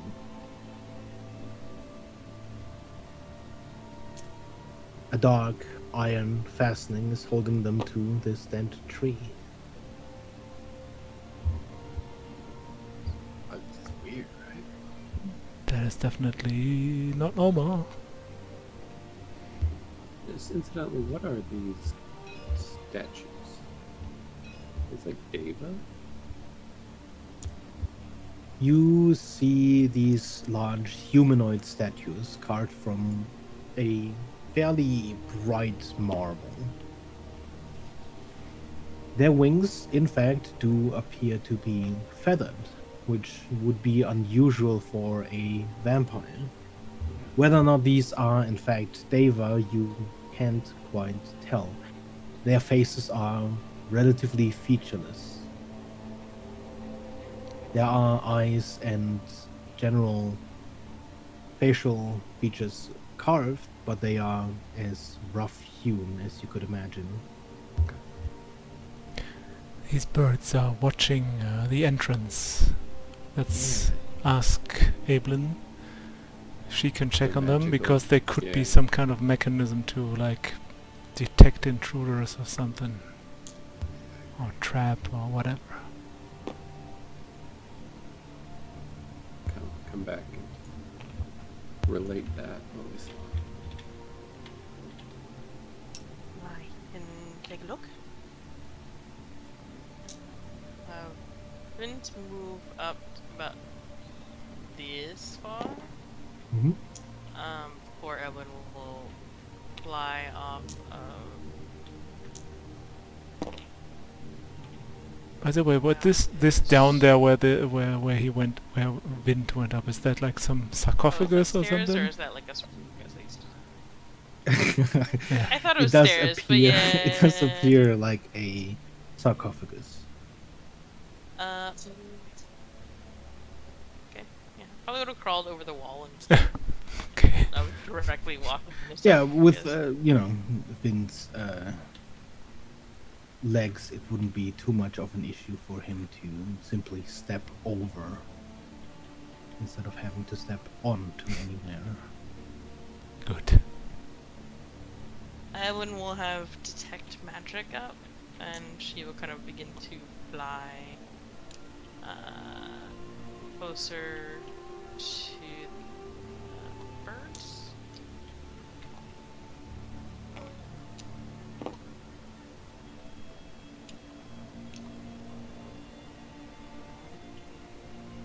I have my bow at the ready just in case.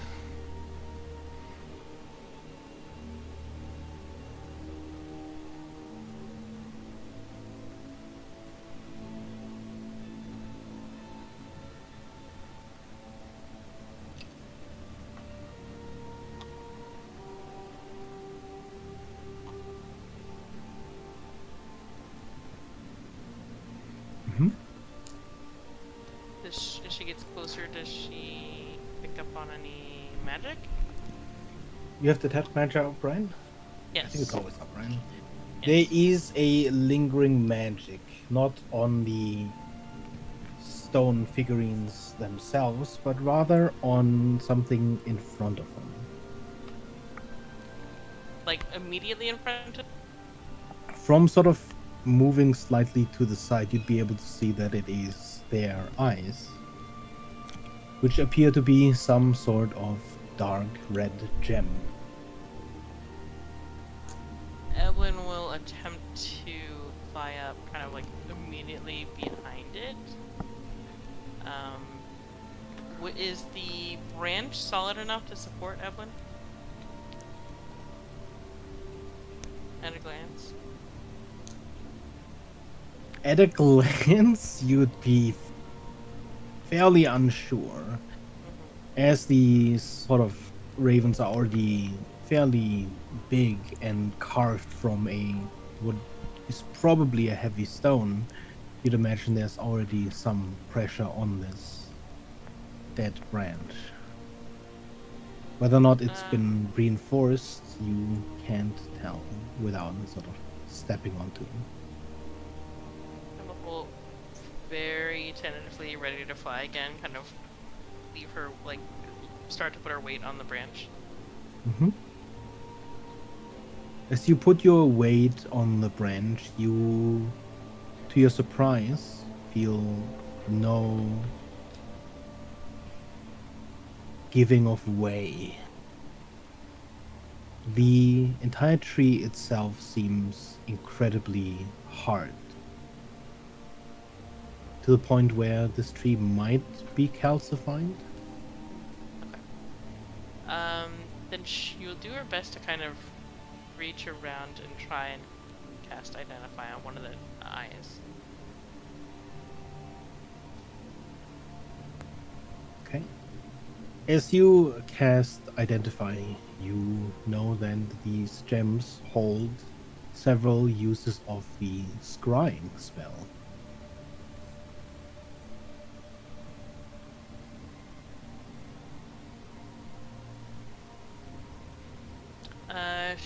She'll glance backwards to Rhett and telepathically say, "It looks like the eyes can potentially be used for scrying."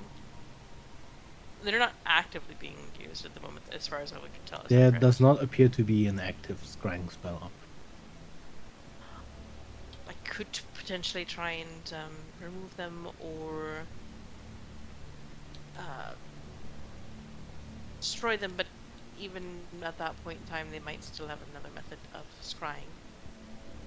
Yeah, better just to go around and not disturb it if we can. Maybe. Does that sound right? Agreed. That would probably be best.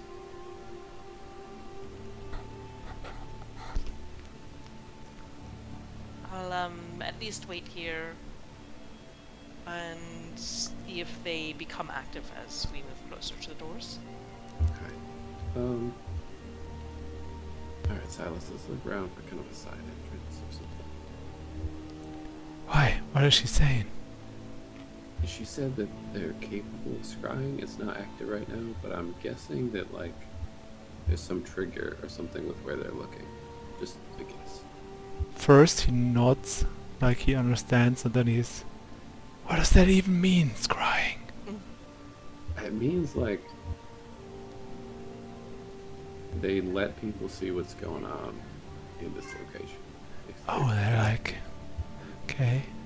So someone could watch through their eyes, basically? I think so. So that's why I'm saying let's look for a side entrance. Makes sense. Hux has cast scrying before. Oh yeah, like when we did the prison break and we figured out that guy was in that cell. Yes. Oh, that thing. That guy, you mean Aelith, your cook? The one and only guy. Yeah, Ava was in the cell. That's what I said.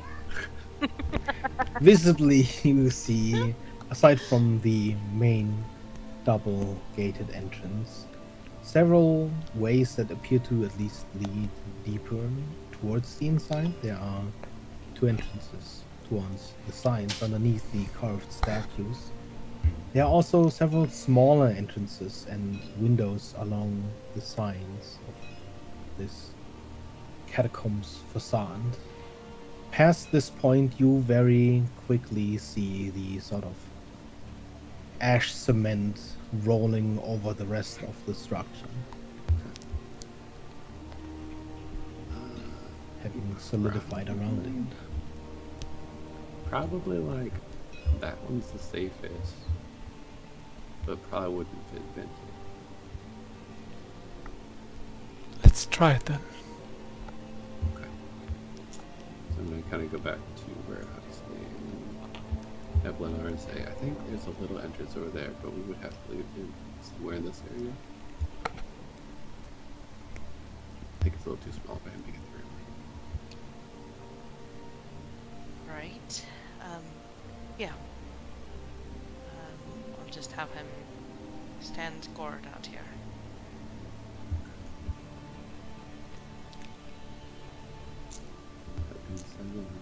And then Edwin will go back and let Hugs know as well that we're leaving Vint on guard before giving Vint instructions to essentially defend himself or attack anyone that's not part of their group, including Vidar and Corinne.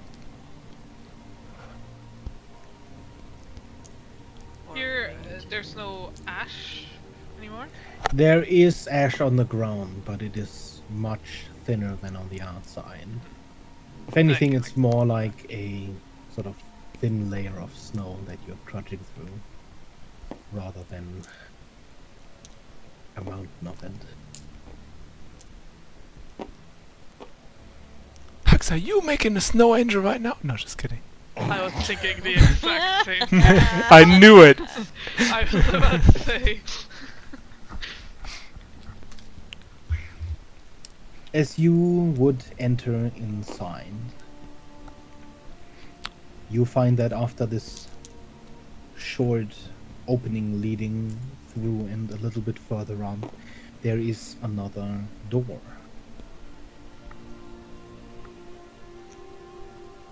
It appears to be made out of a dark gray wood.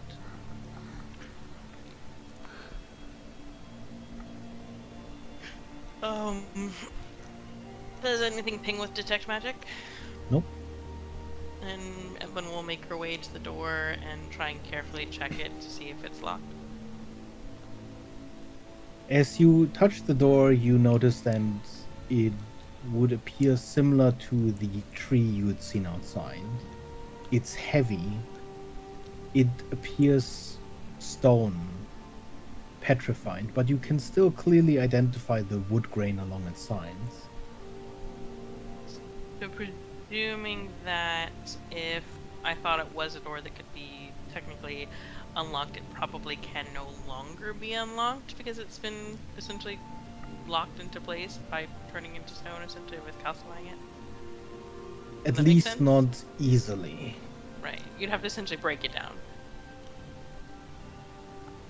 Fortunately. You know that a sort of calcification like this can be easily broken with a quick and heavy swing of sort of blunt trauma of any sort of force impact, as it would shatter these petrified connections that are formed. But it is definitely a sort of destructive method of entry. We can also just probably make a stone door in the wall if we want to. I could do Would that. something Huxley like- could do that. Stone wall or something like that, like or like past the stone. Is that what you guys are talking about? Like molding the stone? Yeah, like stone shape. Yeah. Would the doors qualify enough as stone for that to work? It depends on the state of the door. If it's thoroughly calcified, which would be somewhat difficult to tell from the outside until you cast the spell. I was just talking about the wall. Like Oh, over But yeah. here. the calcification itself is definitely moldable by stone shape. So potentially you could even just remove it around the edges of that door. Just to make sure any open windows we could see. There are few windows that you see, all of which are sort of slightly tinted, almost slightly blurry. There is glass set in these windows, but There's nothing they open would or likely be broken, like fairly something you could go easy to inside. shatter. There are none that are obviously open. Okay.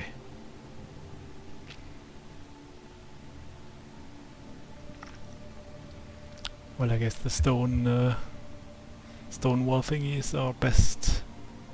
Yeah. Do you Option have that then. prepared, Huxley? Like, you've done that before. So, You just put that through one of these walls and transmute rock. Oh, Okay. yeah. Wait, I don't have stone shape, but I have transmute raw.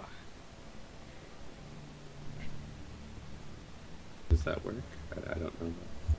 Yeah, it just makes it to mud. Sounds easy enough. I mean, well, stone shape actually makes it a door. I can just make a door. Does that register? Sounds good. So I'll just pick the like section of Mm-hmm. wall beside the door that is definitely stone Okay.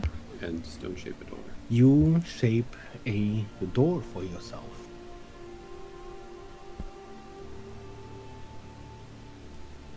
I'm assuming you open that door. Okay. You open the door and step in through that door. Inside, you see a similar structure than on the outside. This slate gray stone that the entire catacomb seems to be made out of. That doesn't only appear to be a layer of ash on the outside. It seems like much of the architecture itself is cut from this kind of ashen cement. Aside from that, you are in this long corridor, sort of winding around the side, winding to the left towards a large opening hall.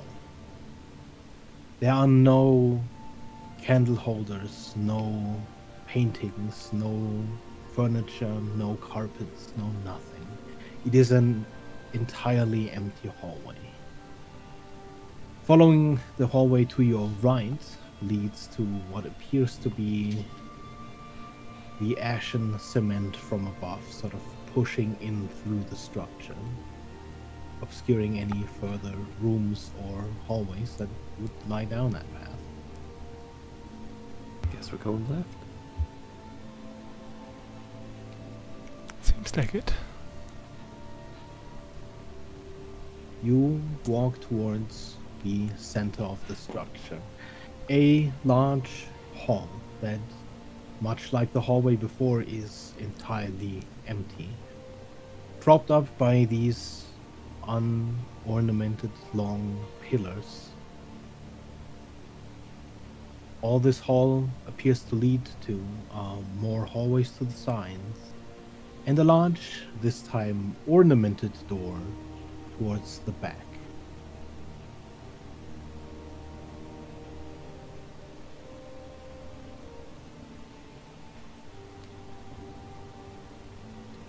I don't know what we're looking for here, but I'm guessing the big doors are the important things.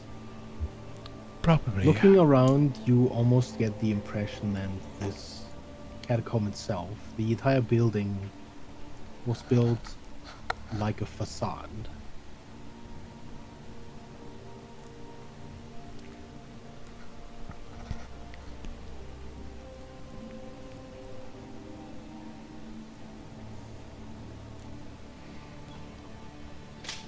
Why would anyone build this kind of building? This makes no sense. Probably because you're a vampire with like 1,000 years and you're just like, yes, I want my entrance hall to look ridiculous. It could be. I don't know though. Even Vidar didn't seem to be that kind of excessive. Yeah, well, I don't know.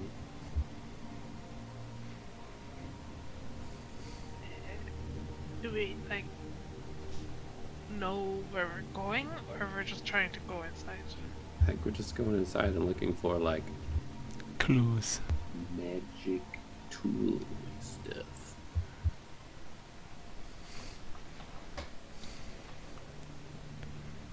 Let's head for the ornamented doors, I guess. Yeah, but if it does You look head like... Yeah. towards the end of the hall, where you stand in front of this set of massive gates. the stubble door on a wind-sized scale.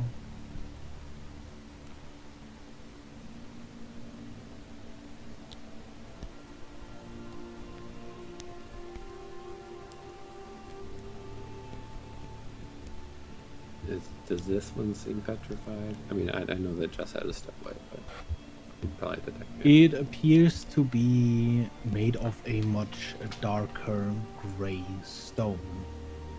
As it is stone, it would not need to be petrified. It already is.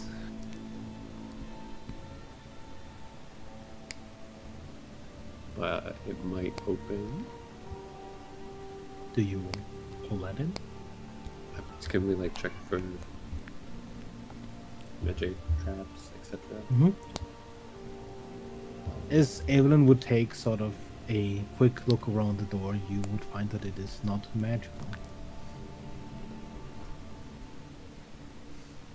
I feel like this is gonna be really heavy. Huxley, do you want to try to pull the door open?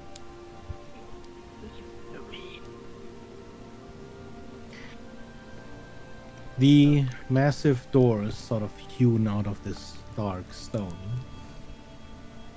are rough enough in their construction that you find plenty of purchase to sort of hold on to it with your hands as you try to pull. Go ahead and roll me an athletics check.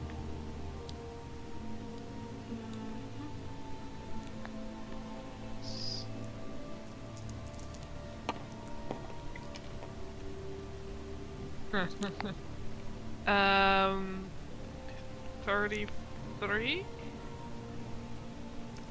As you pull, and with a long, echoing groan, the door begins to swing open. You hear this faint clicking as you do. The other door appears to open at the exact same angle as you pull open your side. Likely connected through some mechanism. If you hesitate and stop for a moment, the clicking also immediately ends. It does appear to be directly connected. Do you fully swing the door open? Yeah. Okay. And as you swing the door open, you see into a massive square room. The walls of it are lined with the same dark stone as the doors were.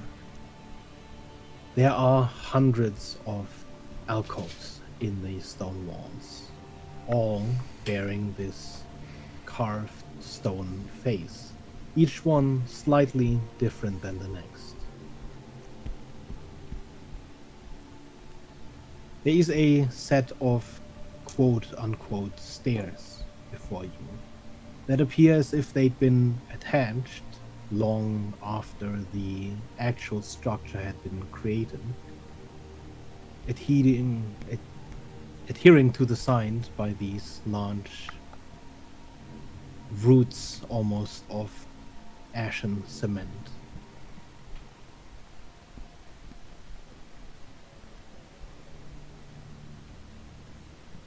The entire structure is shaped much like a tower. Above you, immediately, there is a ceiling. But looking down, the stairs seem to descend into a point where you cannot see in the ash.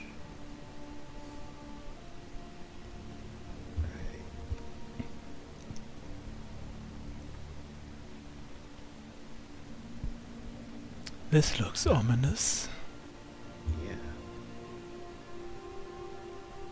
Are these stairs like really big? Like it seems like it's. They are.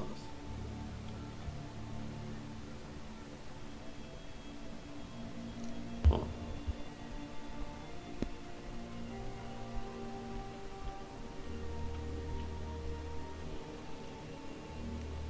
I guess we have to go down.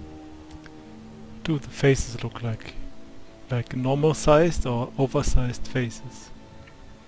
They are certainly larger than your hands.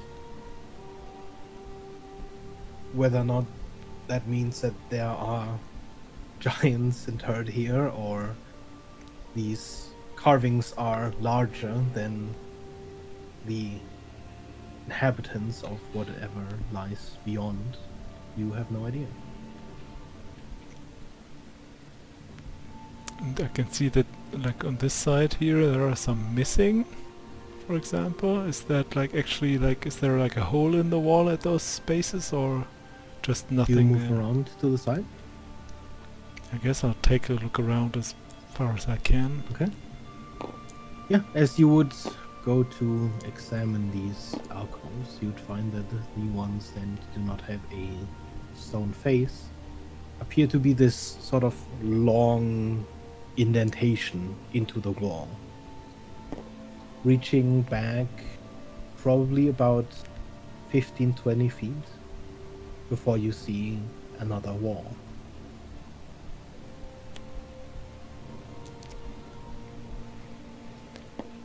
Okay, looks like crypts to me. Do we see these weird things on top of the entrance we just came out of? The creature sitting on If you top would of make a point to sort of look up and around, you'd certainly see them, yeah. it?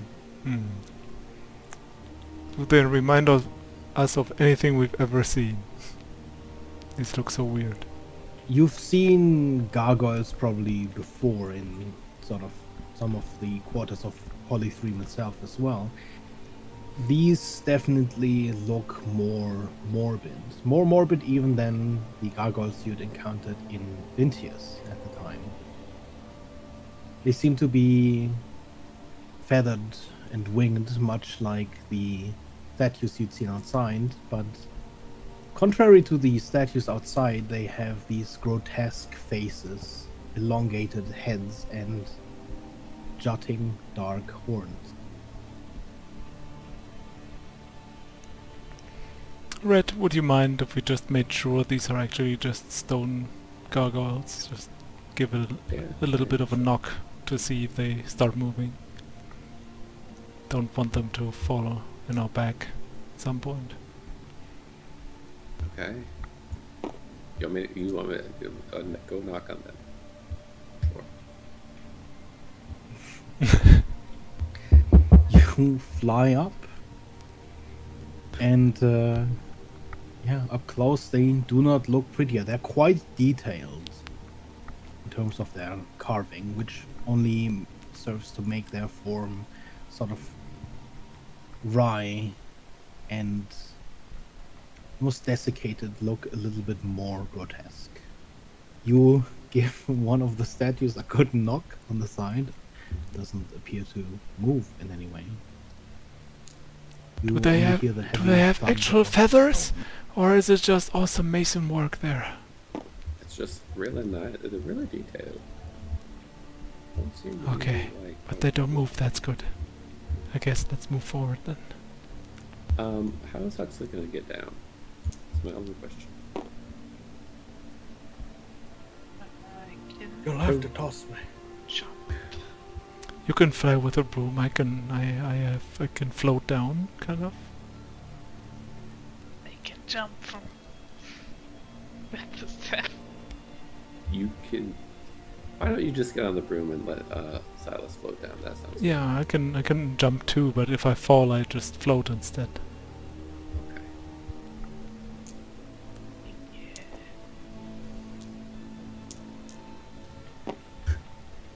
Okay, so you At first, Huxley, I thought you meant I could just jump and like swan dive. Yeah. you guys follow the stairs, or do you simply descend Evelyn's straight down the middle?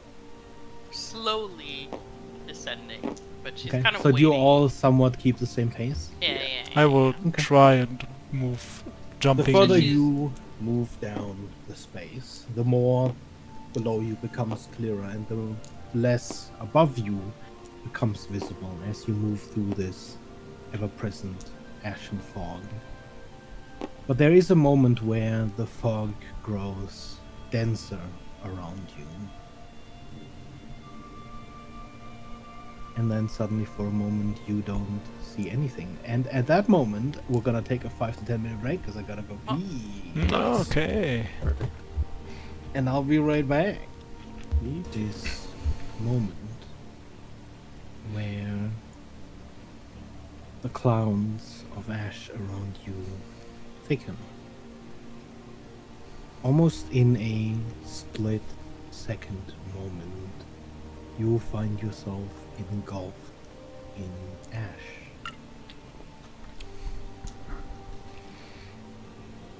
Until you find yourself walking down a stone staircase, with one of you descending in flight, two of you on a broom, and only one of you jumping across from stair to stair. You are not quite sure how that happened.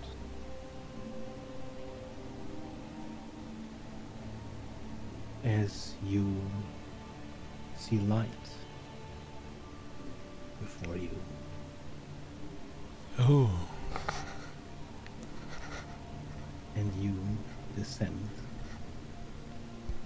a rounded staircase in the corner. What is this nonsense?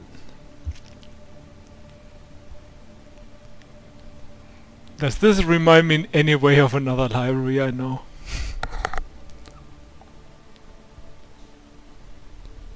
Probably not, but just making sure. Okay.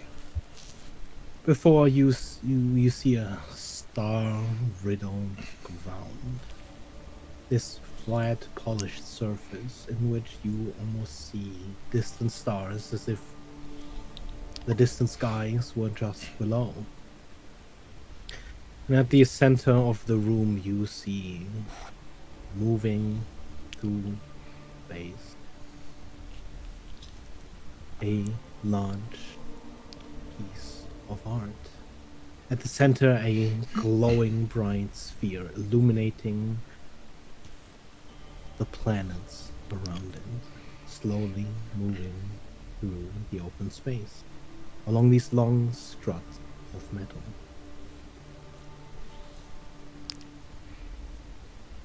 Hey, this is like the way you guys described that Creon place. Are we there? Yeah. Beggar. Does it remind us of that Creon place? Silas, does it look familiar to you? I think you're the only one that's seeing that. Oh, I've been muted all the time. Fucking hell.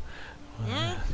I was asking the whole time, Beggar, does this remind me of the Creon place? Nobody answers, and then everyone asks me, how does it look? And I'm like, does it look like the Creon place? Definitely a Nobody answers. different room than you've seen before, but it bears a distinct resemblance. It looks You get the sense of similar. magic of these rows of bookcases. It smells dusty, but nowhere near the ash-choked dust from where you just were. And as you look back up the staircase, you see none of that ash. You only see the dark, winding staircase. A staircase you definitely didn't start walking down. Let me check something real quick. And I'll walk over to the books to check one of them. You pull out a book. It doesn't have a name along its ridge. It seems blank on the outside. It was the same in Creon's library, right? There was a time when it was filled with what appeared to be gibberish. And of course, there was a book that Creon handed you which seemed to contain your own drawings. Mm-hmm. But you've also encountered books that were entirely black. This is eerily similar to that place, yes. Can I go look at the book that Silas is holding to see if I can see what he's talking about?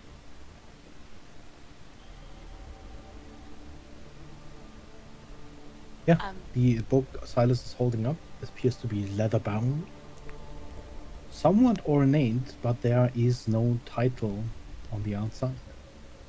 what's the book about them to pick up? There's nothing in there.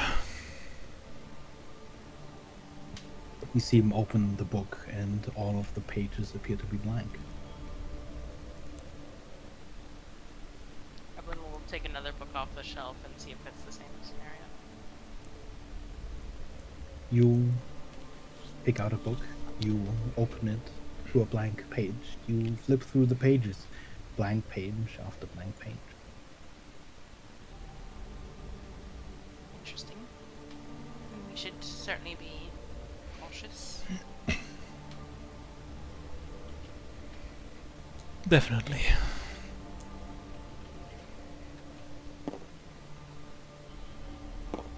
With detect magic up, does It's that, like- very strange. Nothing appears to be magical. Either that or your eyepiece isn't working. Hugs, I rarely ask this, but try not to touch anything. Please.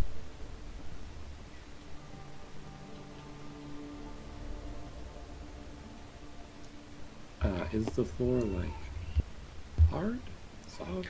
It is smooth, like polished stone, almost glass-like. Not enough to slip, but close enough that if you were to spread water across it, you could probably slide across the entire floor.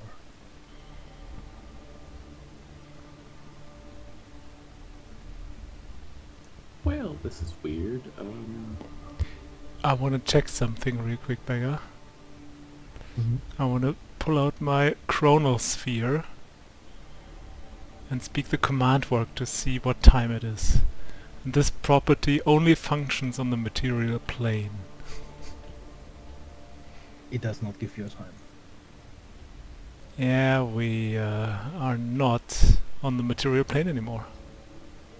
And I'll show Ablin the chronosphere and that it doesn't work. Does it come across as magical to me? No.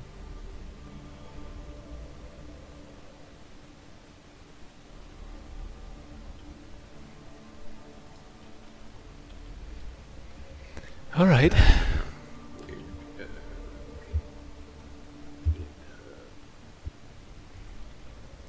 Guess we'll only get back as soon as he shows up and tells us what he wants to tell us, I guess. Maybe. So I let's wonder move if, forward. I'm gonna stand in the back. Retribution. And then I'm gonna reach behind me and see if there's a rat. There is. Ooh. Okay. You reach out. Retribution is there. Okay, good retribution. That still works. In case we need that. And then I'm gonna say to retribution, if Creon wants something, he can just tell us. Okay, bye. And then look away. As you look away, retribution fades from where it was. But curiously, you still see retribution sitting atop this bookcase. What?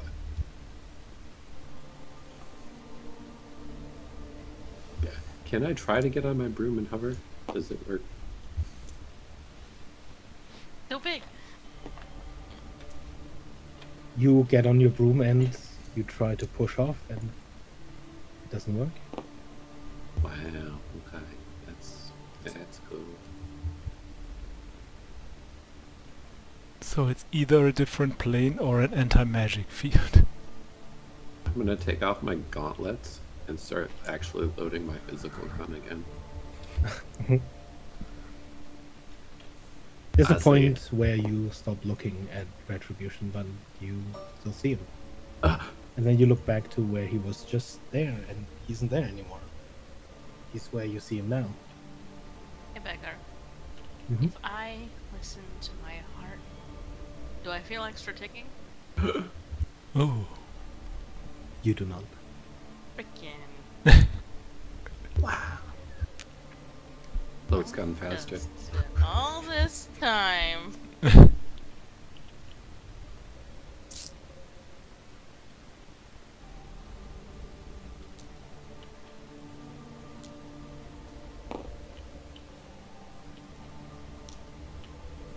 Yes, we better get to the center? I don't know. It seems like at least center. Does Huxley come along with kind of the group? Yes.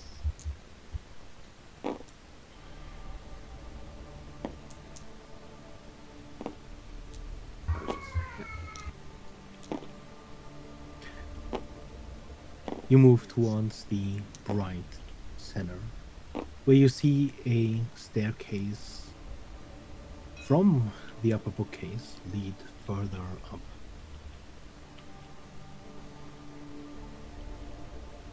Winding around this construction.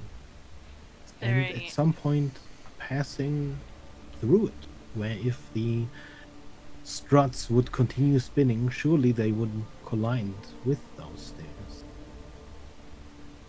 There is indeed a ladder right next to you. to go up the ladder. Yeah.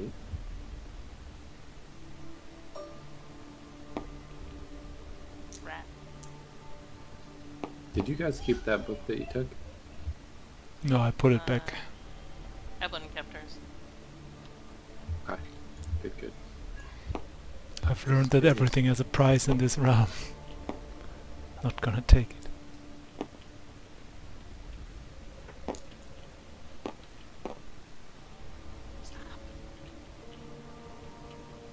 How fast is the thing spinning? Like, does it seem like we need to ring about? Extremely slowly.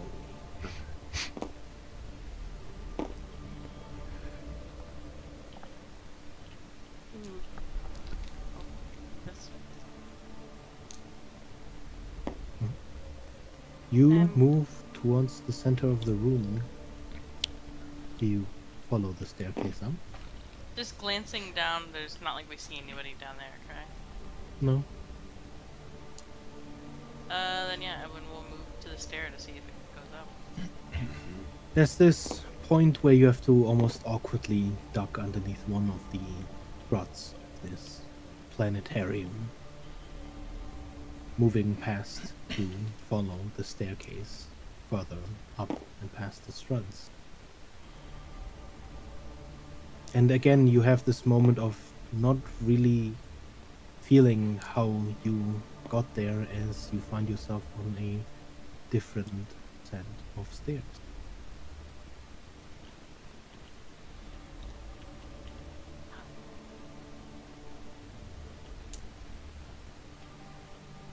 No. Mm-hmm.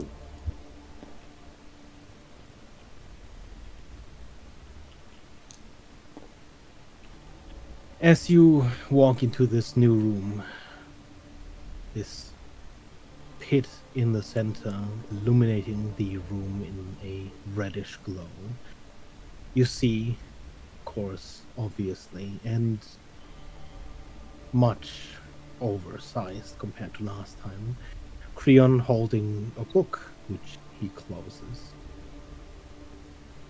And as he moves to put it back, it shrinks in his hand to the point where it is so tiny he barely pinches it with his index fingers.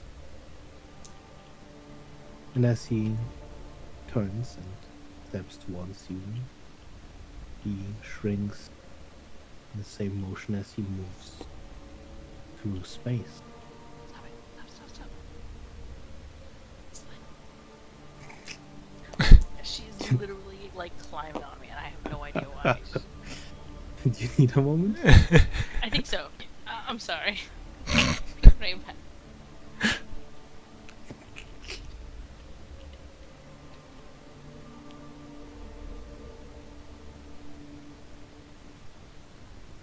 Lux is using all his brain power not to touch anything. What if Huxley used 100% of their brain?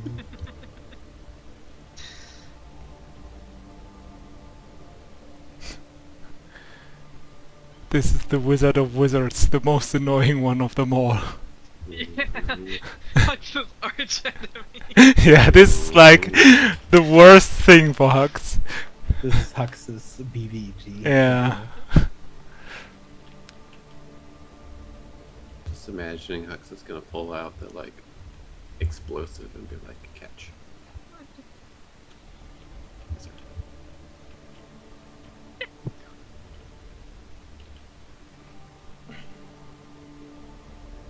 It's a good thing magic items don't work, or we could just set I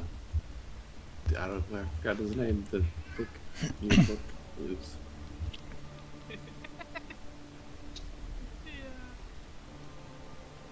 Shred all the things.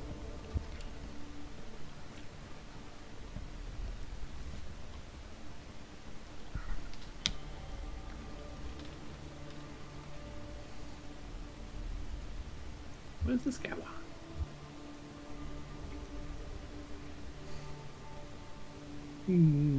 Nothing.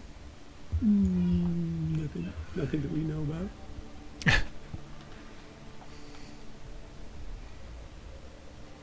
Probably wants Evelyn to like kill somebody or something. Not that, I don't think we're necessarily aware of that deal. Info.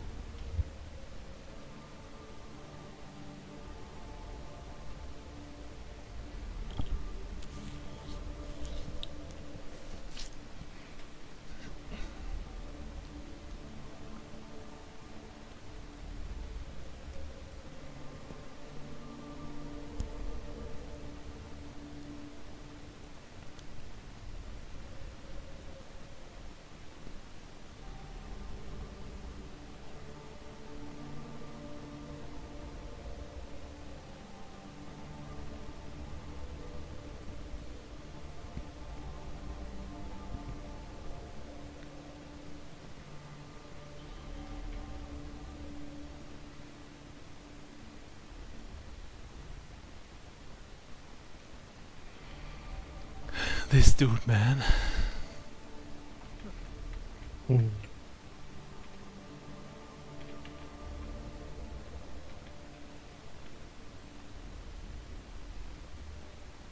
What if retribution is the real true? That's legitimately possible. Yeah. Not out of the question. What if retribution is the actual BBEG of the campaign?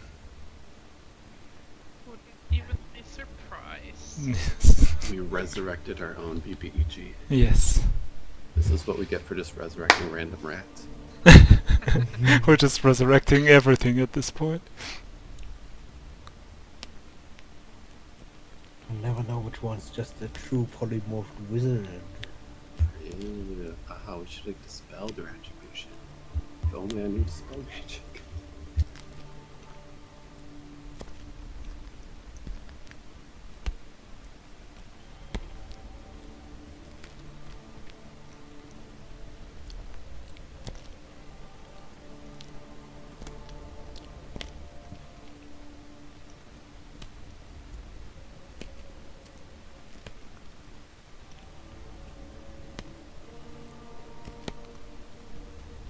I think Slay HS.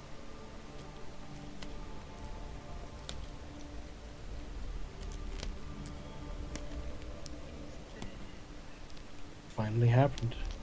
I knew it wasn't a good idea to give her a bully stick.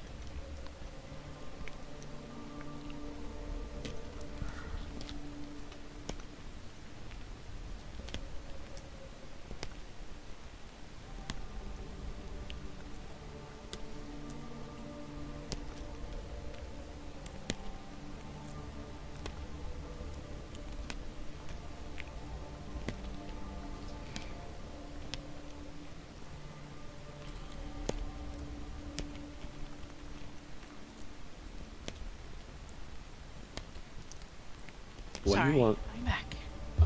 Welcome back. Yay! All good? Yeah, it's from both downstairs.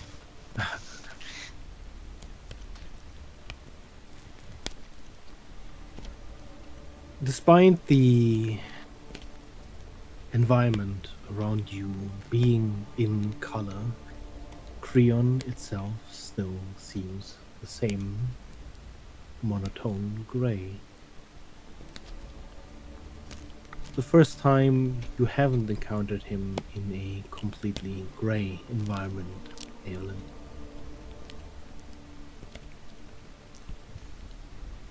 I figured you'd wanna get it over with as soon as possible. After all, doesn't time seem to slow when you're bursting with anticipation?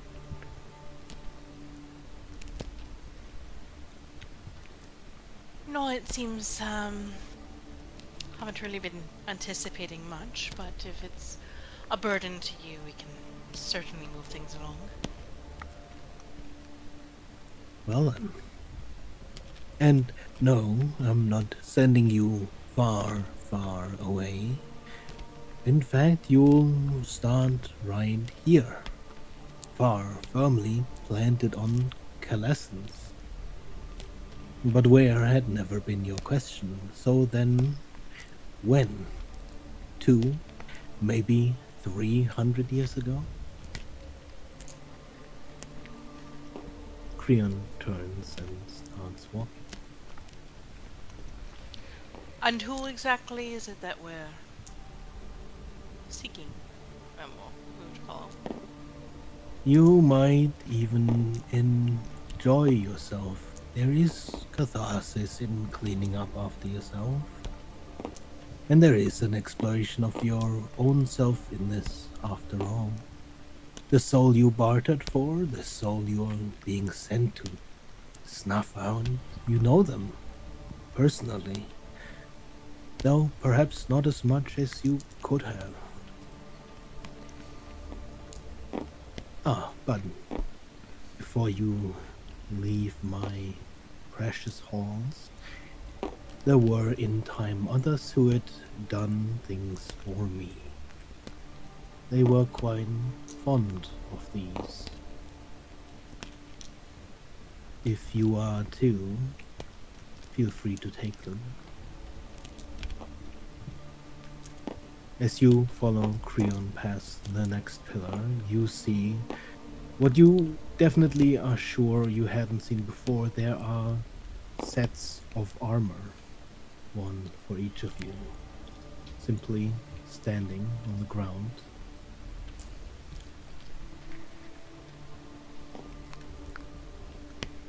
And the cost for use of the armor? Price of doing business. You are on a mission.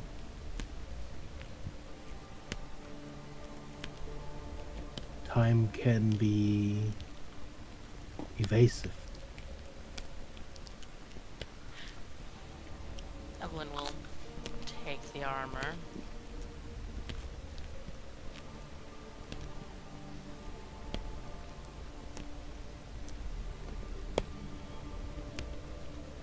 Or at least one of the sets of armor.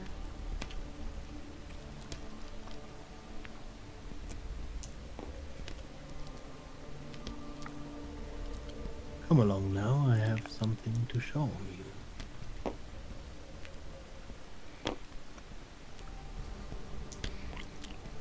Anyone Grab else the set. take the new armor? I've only been told bad things about Creon. I don't think I want it.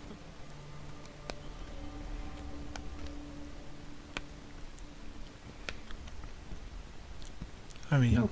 this is the first time he didn't tell us about the price. Usually there was a price involved and he set it up front.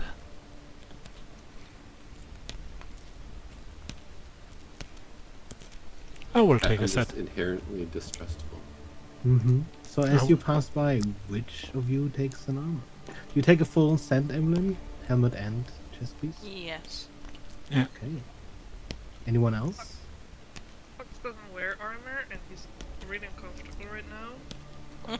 He already feels like he can't move, as I assume he can't like change his appearance. Not currently, no. no. Yes, he will not take an armor.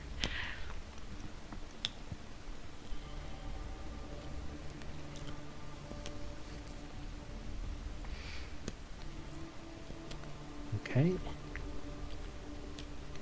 You follow Creon through the next staircase.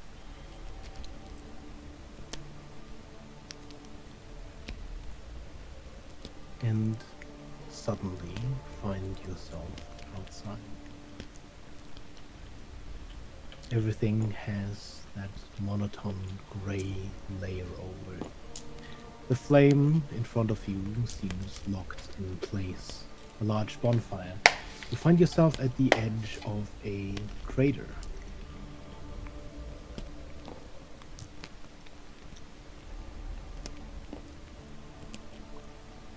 And before you, you see two strange figures, clad in red and black armor and black cloaks. Ah, you'd barely recognize him, wouldn't you? The fair Vidar Sigfair Velenin.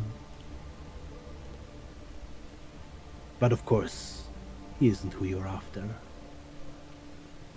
Look, down there, just past him.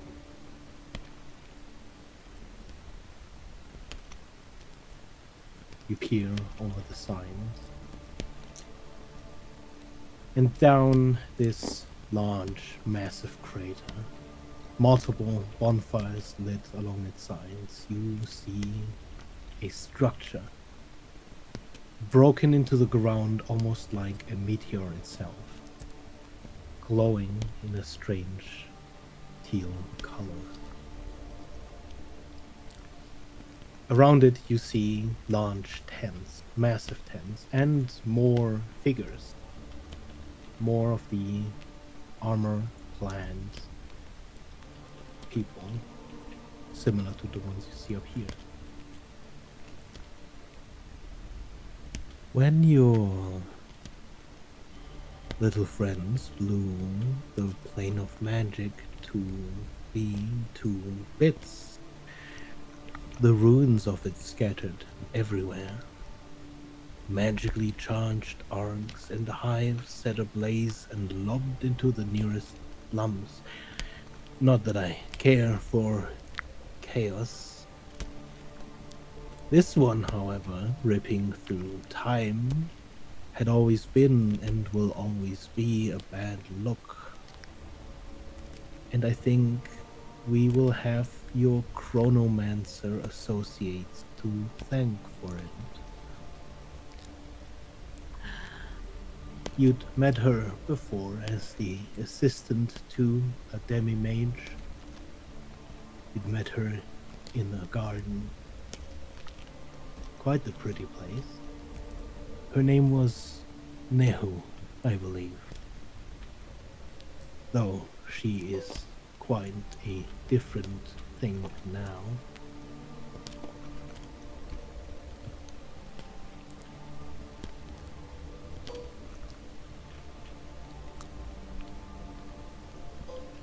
Of course, it would be bad, uncomfortably so, if you were to be spotted by any of the people here.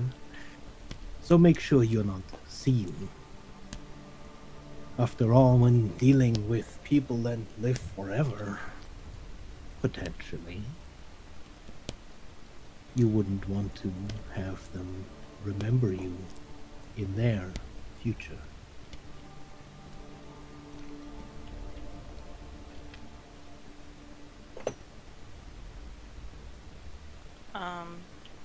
Did we have time to put the armor on, and are we attuned to it?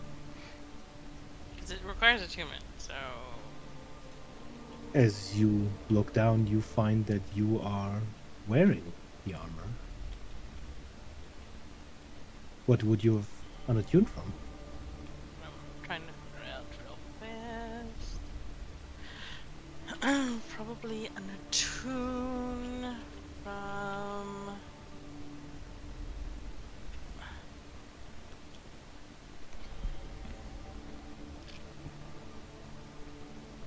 Yeah, I'll unattune from the troll bell.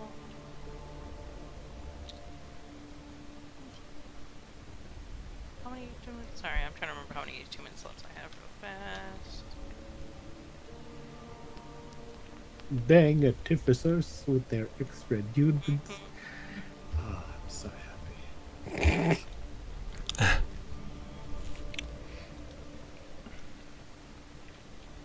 He just said make sure they don't recognize us. Not. Well, that was the summary of what he meant. Don't let young Vidar catch you. Uh-huh. Yeah, I'll stab you. maybe. You'll What if we break killed the well, time young? space Oh my God! continuum. What if we kill young Vidar right now?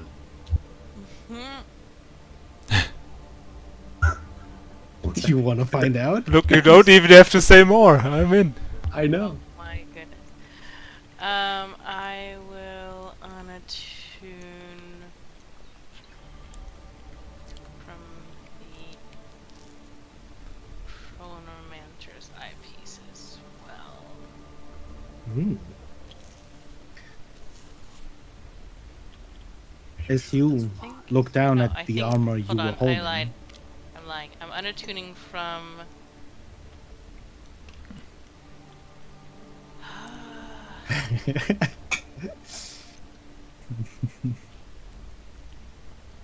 Such a difficult choice. I'm gonna unattune from the.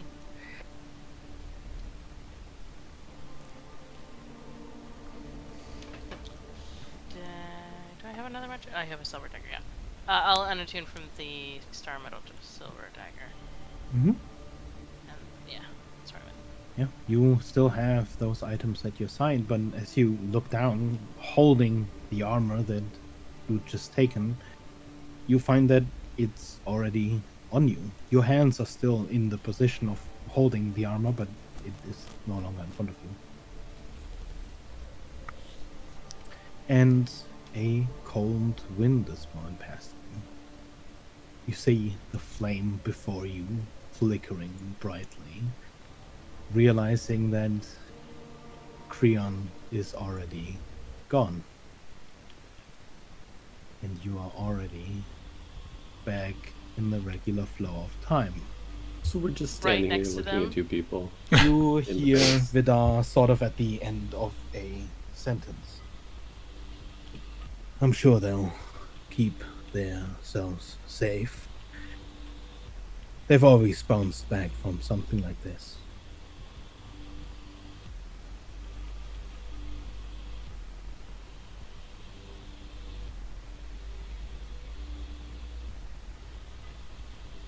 Are we in initiative already? Is there any way for I figure we stealth? Like, You are currently probably slightly in shock, just standing there. Vidar and the vampire are looking down into the crater towards this tower. They do not seem to have noticed you. Yeah. then can Evelyn attempt to like move this way and Sure. use her grappling hook to try and as stealthily as possible. Oh no, she's got wings. To just grapple. Yeah, just kind of slowly descend this way to try and not make any noise. Yeah. Sure, of course. I feel like there's no this is losing all the it's that or we just stand here. What's the distance actually? Let me double check here instead on what the distance is below us. How far away are we? We need to go here, right? Am I wrong, Beggar? Each of these ledges, I should say, is 30 feet down.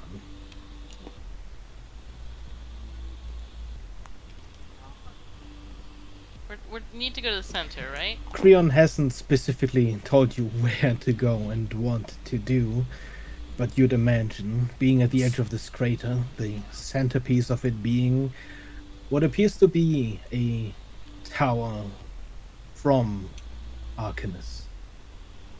A fragment, much like the one you'd found underwater, slammed into the ground. That is likely your goal. Then instead, what are the chances that I could move ever so quietly to Hux and cast Dimension Door with It'll my all depend on what you roll, I suppose. for stealth? Uh-huh. Yeah, I'm definitely doing a lot of things. Just like this is why I ask about initiative. Like, You are currently in Order sort of matter. group initiative. If you would prefer to be in direct initiative, we can do that for your own sake. We can roll initiative if you want us to. Make Okay. It'll probably make things easier then. Go ahead and roll initiative. And Hux shift again. Yeah. All of your magic is working. Then they would just kind of immediately shift into like a vampire-looking human figure. Okay. Do you shift more to look like Vidar or more like this guy? Or like neither of them? I guess kind of just like Hux looks normally, but with very pale skin and taller. Okay. I'll just give you And, like, this one then for now. red hair and not red hair, red eyes.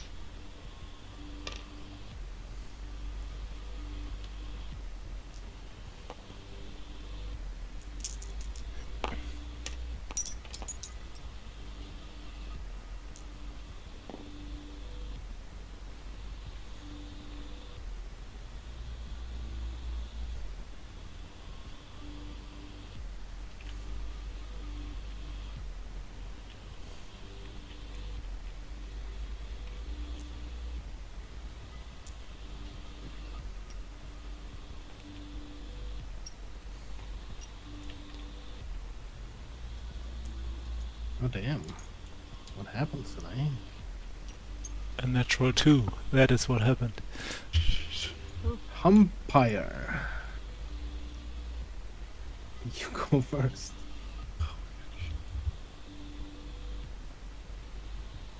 That's you, Huxley. Yeah. Technically, Evelyn, if it helps, has started holding a hand out Yeah, towards Hux. I guess Hux will just kind of try to be quiet and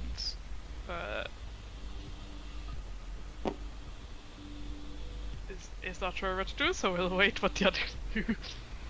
Okay. The next up is Evelyn. Evelyn will glance to Rhett and see if he's looking at her at all. yeah, sure. And I'm gonna take Hux and get down there as fast as I can. All right. I'll probably go incognito and come down. Sounds good. And then holding onto Hux, cast Dimension Door. How far down can she see within range of Dimension Door? There's probably an area here you can't see due to the cliffs themselves sort of being in your way. Mhm. But everything from, I'd say, about here beyond, you have fairly good view over. In terms So, of like, distance, let me quickly do some 'cause mathing. Dimension Door is 500 feet. Then, hold on, getting out my hypotenuse calculator. Always gotta have one on hand. Sure.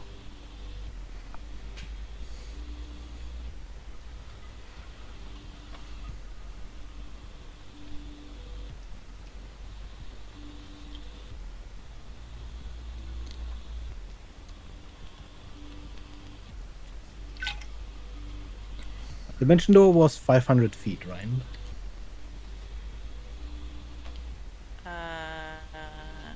Yes. The closest point at the bottom you could get to that is within sight is 40 feet out of dimension door range.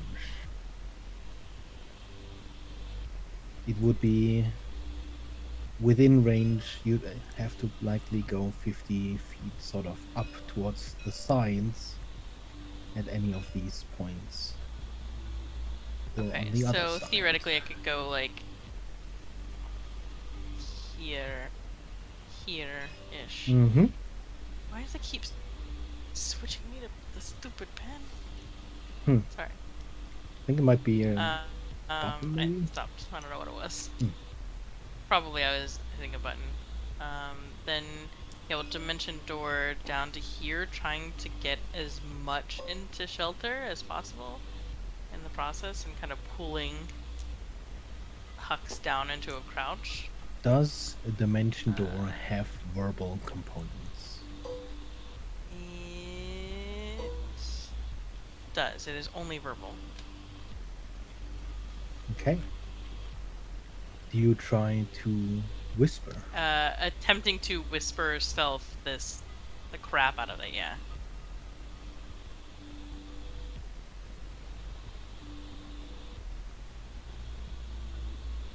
Do I need to roll another stealth? Yes, please. Okay. Nice. 15 plus...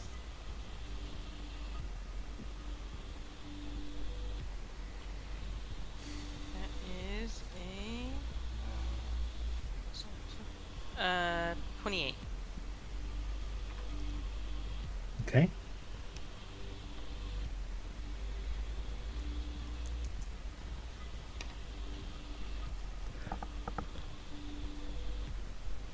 You cast Dimension Door. The door shimmers into existence.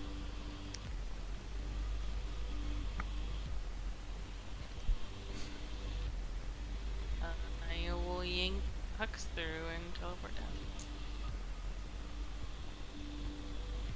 Where were we? It was like here? Mm-hmm. You'd probably have to be sort of here-ish.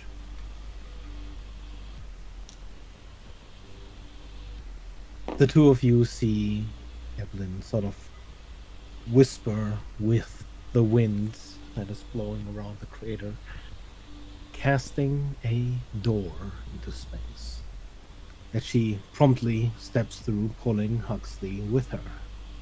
And now it is just the two of you. Silas. So Silas will use his head of disguise to make himself look like one of the soldiers.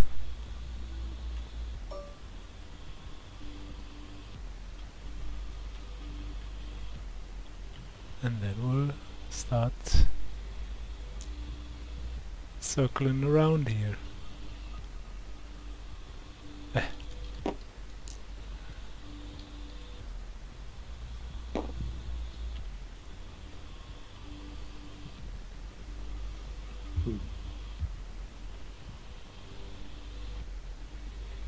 Go ahead and roll me a stealth check. Based on sound, I guess. Mm-hmm.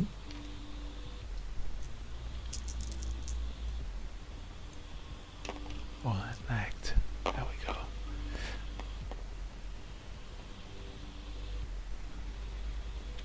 $26. Okay.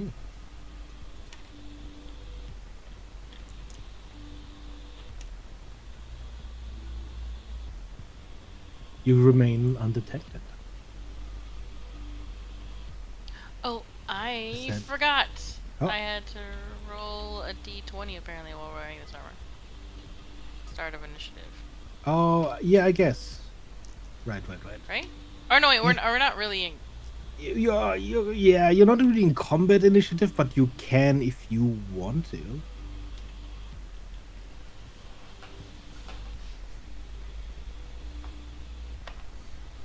May help you or hinder you in this case.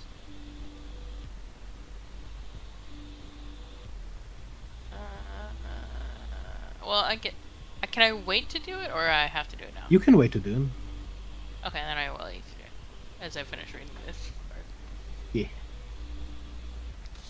Is that the end of your turn, Silas? Yeah, I think so. Rent.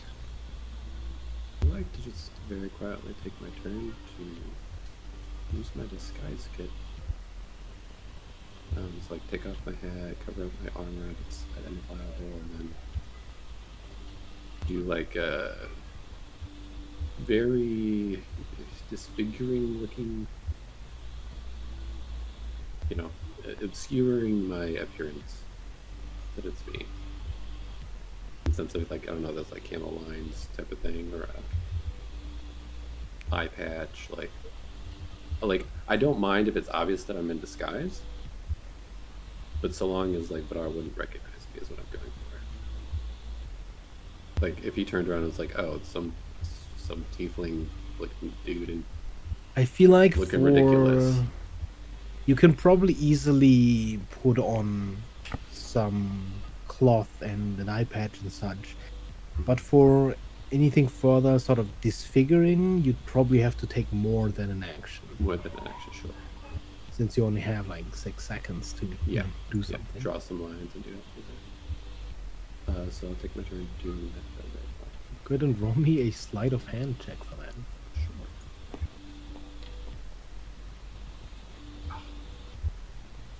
That was not good. That's a 8. Okay.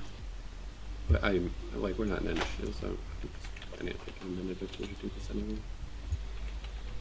So I'll do this. Well, you are in initiative now. Yes, but I'm like, Red's planning on taking a minute or two to. Oh, I see. Doing this. Okay.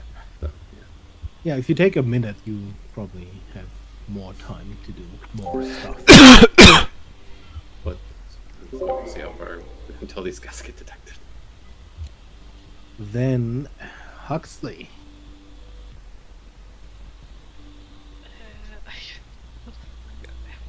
It is your turn again.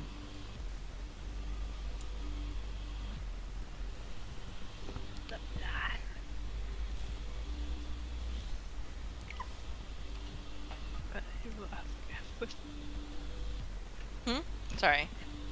What's the plan? Right. We have to kill the wizard. We can't see them, right? We can't see her. They were trying to kill. You do not see anyone that looks like they'd be from Arcanus. Not at least in your visual range. Specifically, one of the wizards that we saw on in Arcanus. So we have to find them first and try not to really be caught by these other people. Ideally, if we aren't seen, that's for the best.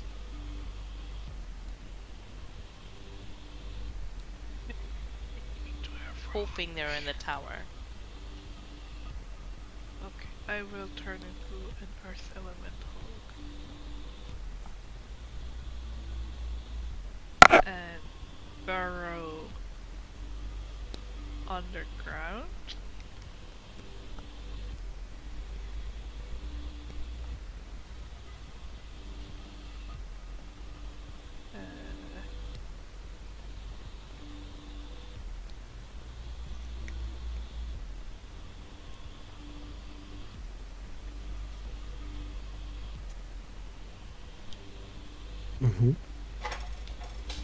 You start burrowing into the ground where you are. How far up It's am I from? not in complete silence. There's a sort of gravelly noise as you start gliding through the earth. But with the distance to the nearest vampires, it is quiet enough for now. That wasn't though. Do you try to physically burrow, or do you use your earth glide? Well, I have a burrow speed, so Hmm. I would use my burrows. Yes, I would. So you are trying to leave a hole. Oh, Your oh, earth glide enables you to burrow without leaving a trace of your yeah, burrowing, yeah, yeah. Can I? but it would also mean that Evelyn cannot follow. Yeah. I guess I would leave a hole. Yeah. Okay. How far up were we from like the ground level? The side of the cliff is about 35 feet high. Okay. In that case, I will get 35. Well, like I guess I will get like. How far down is the crater?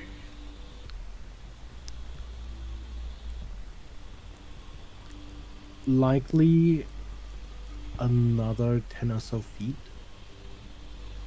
So about 45. So I will try to kind of like go like 30 feet down, like straight down, and then at an angle go down another 20 feet, Okay. and then those 20 feet I would kind of like try to get like, you know, As you direction. see Huxley in the stone shape sort of burrowing into the ground, there's this churning of earth that you hear. As Huxley creates a hole next to you. And for the moment, at least as far as you can see, leads directly down.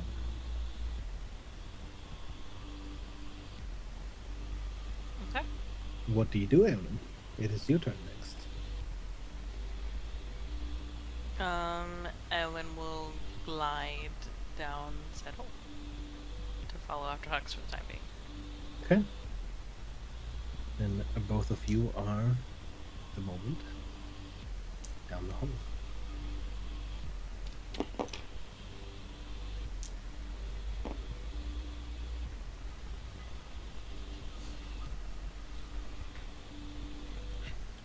Vampire lass. Mm-hmm. Sorry. Celepire? I don't know. It is your turn. Okay.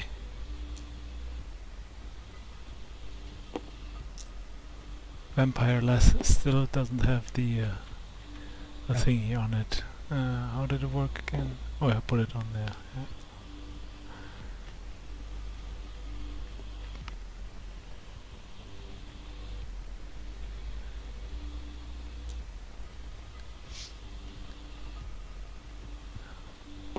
Guess it's time to walk a couple feet.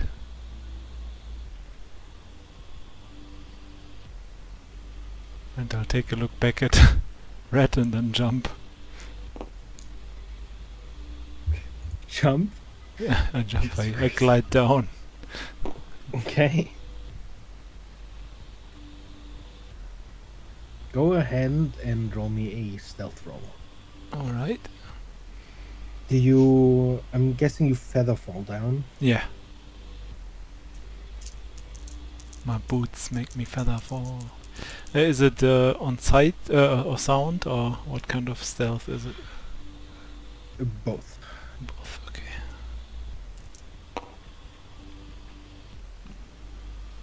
$18.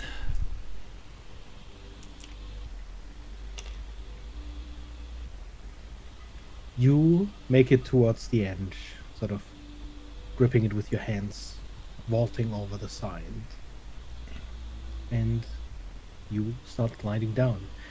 As you land, there's this little bit of a gust of air. And for a moment, you see one of the vampires turn. They catch sight of you, and you receive a short hand up in greeting. I will greet back with a nod. Go ahead and roll me a performance check real quick. Mm-hmm. Sure will do. I wish I was a bard right now. That is a 3 total. And let me That's give not you this excellent. beautiful crab. And let me Oh, look at reroll. that. Oh, a crab. How nice. This is a 19 now. Mm-hmm. You nod in return to that greeting, and there's a moment where the vampire hesitates, but you see her turn back towards the view that everyone is likely fixated upon. Paying you no further mind. Alright.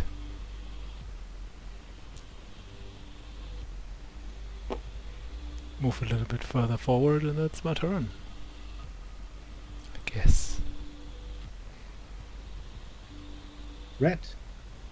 I think I will finish my disguise if possible. Okay. As I was talking about basically this turn. Then in 2 turns, you can finish a fairly simple disguise. Would you like another sleight of hand roll, perhaps? Yes, maybe. I would, because the first one was 8.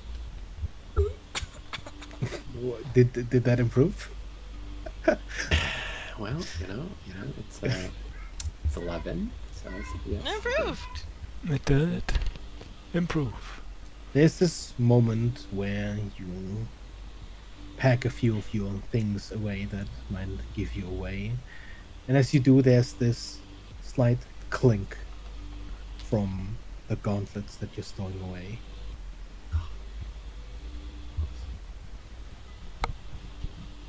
But just in that moment, you hear Vidar speak. I'll inform the captain about it. Even if we're busy here, we'll be best prepared for what's to come.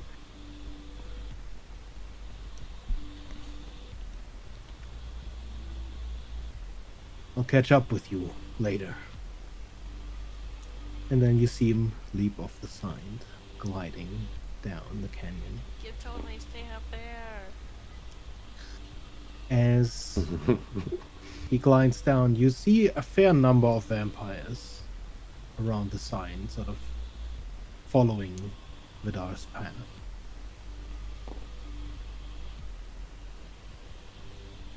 As he lands near the bottom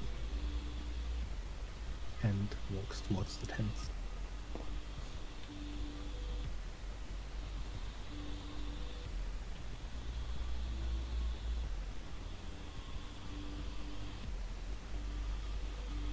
Huxley.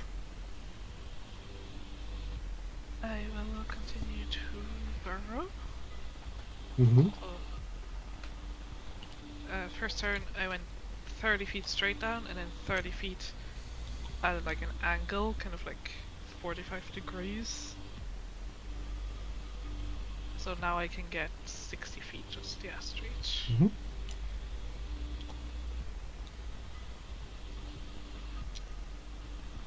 And yeah, that's my turn. Evelyn will dash along. Okay. Silas. Right. We'll move forward. Couple feet. I'm gonna look at my friends to the side there. Are they keeping an eye on me or not right now? There is a moment where their gaze returns back down to the tower, and then as Vidar glides by, you see them follow his descent. Likely looking out whether or not it is one of theirs or someone else.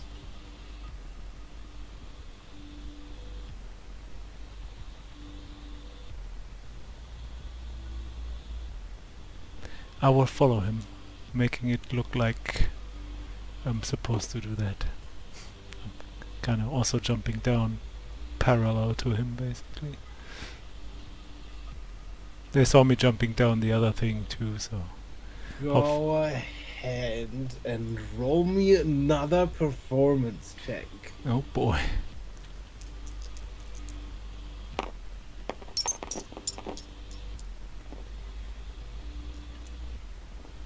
It's a 10.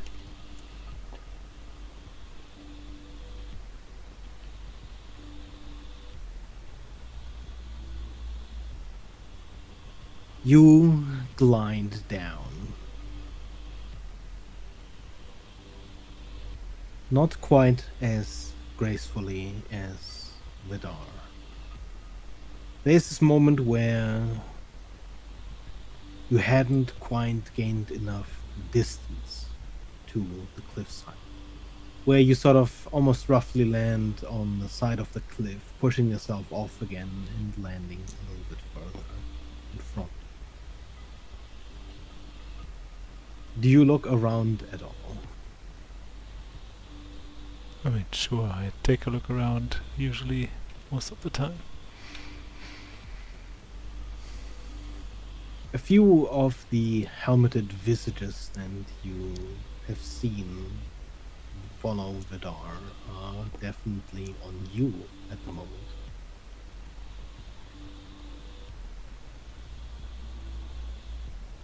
On the far side of the crater, you see one of the guards beginning to descend.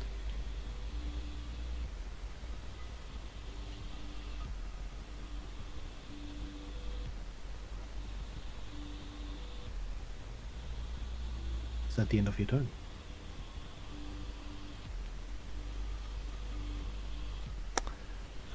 Thinking about it.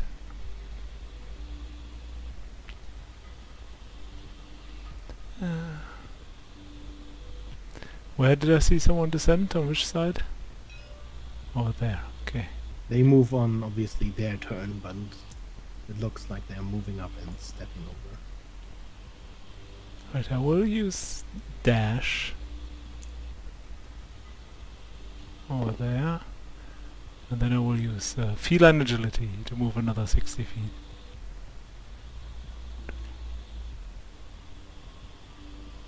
Wait, this thing usually is a little bit weird. It measures weird ways, I feel like. Okay. It sometimes goes weirdly up, but it Yeah, lands that's what I mean there. Okay, I should be around here somewhere. Just trying to continue looking like I'm following my boss. If you're dashing, it'll be probably hard to make it seem like you're slowly moving. At least you are. I don't want to make it Breaking look like into a slowly run. moving. I want to make it look like I'm following my boss. Okay. And he gained, like, he was very quickly down there, so I'm like, oh, I have to follow him, I have to be quick. Kind of like that. While also circling around to the left, so the people on the right, or for me, just have Okay. to take a longer way and, like, buy time. Right. With my first disguise complete, I'd like to very quietly assert whispering spell. What did I say? You want to what? I want to whisper a spell very quietly Okay. and polymorph myself into a John Weasley. Into a what? Yes, yes indeed. A No, genie. into a what? A genie, a John. An evil genie. Okay. Uh-huh. Sure. I think you told me this was a stat block.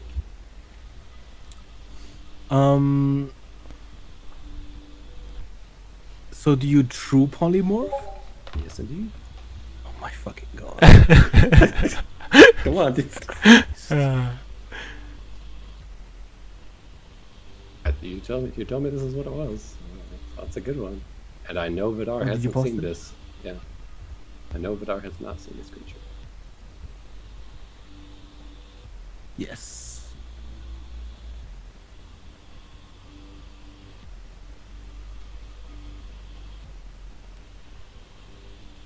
I can roll a stealth for how quietly I cast the spell. Yeah, go ahead.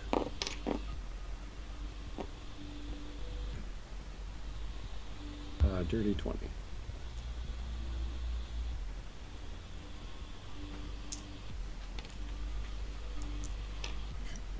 And I wish I could find a token good enough, but I haven't found one in my bag.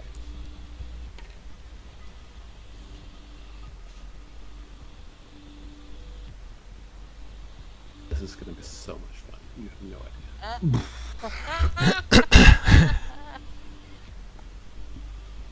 Okay. So,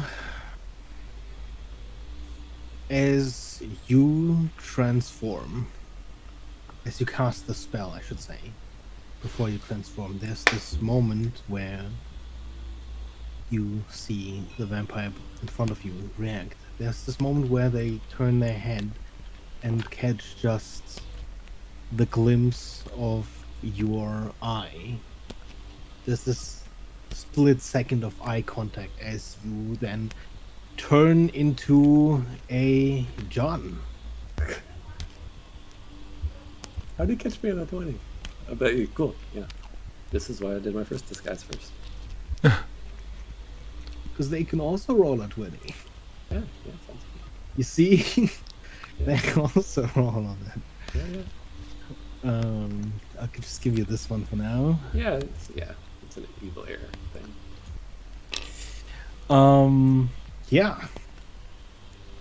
You see him just stunned for a second before his hand moves to his mouth and you hear this shrill whistle. The thing is... Okay, go ahead. Oh, that's fine. But does he get this? Is it an action? That is a reaction. Okay. You are still on your turn, however. If that's a reaction, that's fine. They're gonna be probably alert.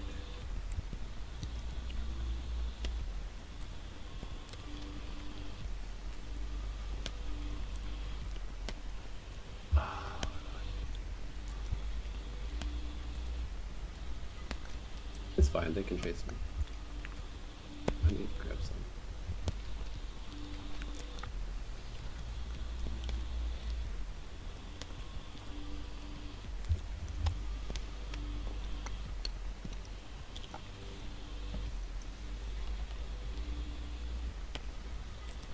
I don't think it will speak the language that I currently use.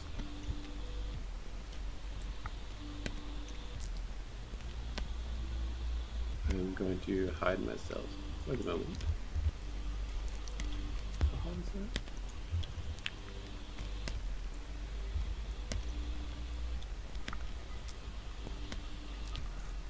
Kind of down in this crevice. I can get down into the bottom of it. You soar past him for 150 feet. This wind that suddenly takes form. And, yes, at the end of your turn. Yeah, it's fine. Silas, for a second as you see the guard sort of jump down to descend, and you see one of the guards turn as you start sort of sprinting alongside the edge of the crater. It does look like they're at least moving towards you until you hear a shrill whistle from somewhere above. And you see the vampires instead turn their view upwards. You see most of the people in the crater turning.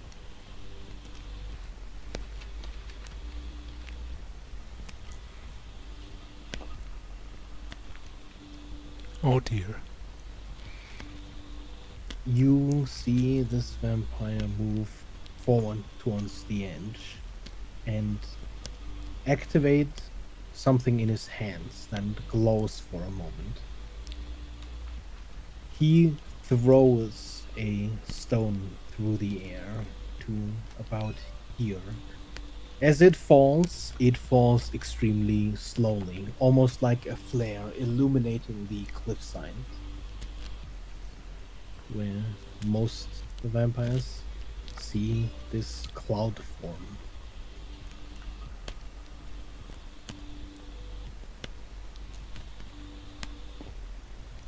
And you see quite a few of them, not necessarily moving immediately towards it, but making sure that they move between it and the camp. And that is their turn. As a legendary action, I will teleport. Oh my god, you can teleport!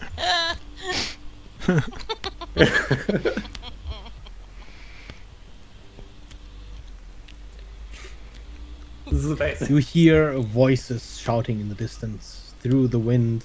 It's difficult to understand them, but they are moving towards the thing that is just darting around, teleporting towards the crater.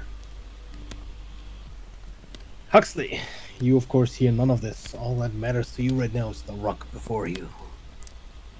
Yep, I will just keep moving. Ow. Okay. Sorry.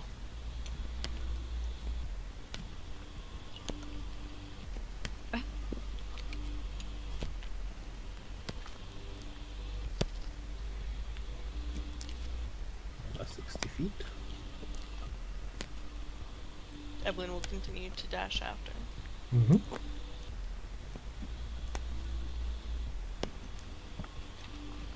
Silas. Mm-hmm.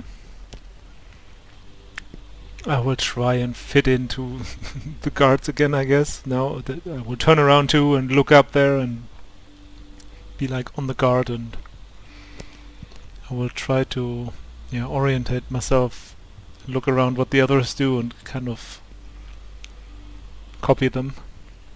Okay. Go ahead and should not give me a survival check. Uh-huh.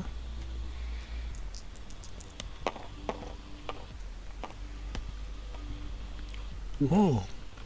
I'm not very good at survival, but it's a 22. Okay. With attention being elsewhere for the moment, you sort of see your opportunity to move into this field of other movement.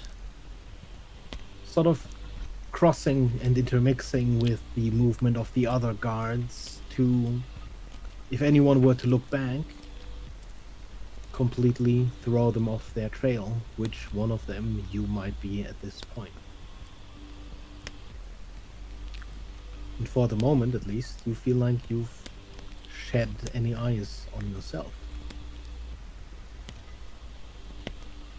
Red. This thing, does it look like it's like smoking? Or just, is that... There is a sort of plume of heat coming off of it. It is very cold in the air currently. So, likely that is a plume of steam. Yeah, that's right. Ah, that's so small. I think with a dash action, I could like get into the steam. I don't know if it's an opening though. You'd be able to reach at least sort of the upper reaches of that steam. There's still sort of a distance you'd have to travel down to get to the tip of this tower, but Can I see downward to see if the tower is open? yeah, you can see easily through the steam with your 120 feet of blind sight Yep. that there is no opening in this tower. Okay. There is a source of heat, probably heating up the top of this tower, but there is no opening. I guess I gotta You'd likely see, or blind see the opening around the front of the tower though.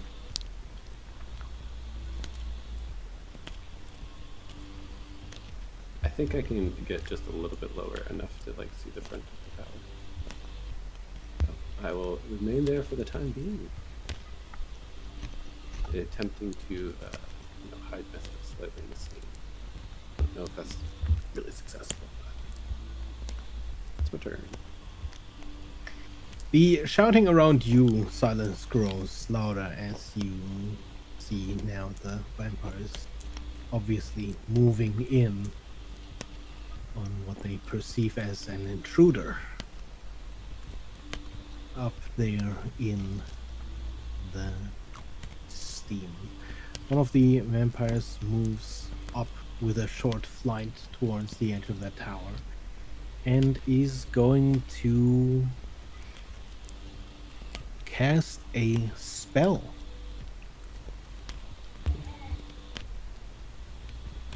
At the new red. Permanent new red.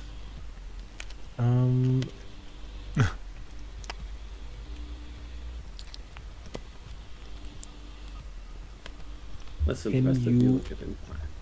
go ahead and roll me a wisdom save? The DC is 18. Pass. Okay. You can feel this sort of restraint trying to wrap around you, but you very easily resist the hold.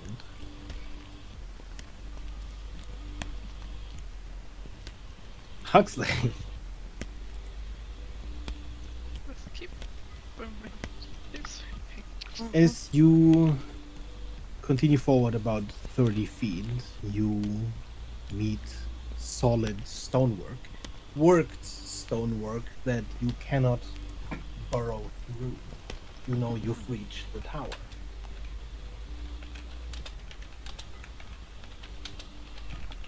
Oh, and I can't go through that. No. Not much. Right. Okay.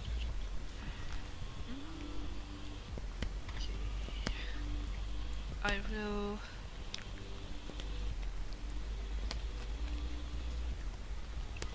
I guess I can kind of see the angle of like how it's curved. Maybe I would try to get kind of like height it slightly. Well, I suppose no. I'll just stay here. I'll just very slowly burrow upwards until like I'm just enough, like that there's an opening created for Ellen to get out. Okay. So you dig up until there is a hole. And Trying to there's this be sort of little bit of earth that crumbles down and in. And you very loudly hear next to you, huh? What the? Amazing. um.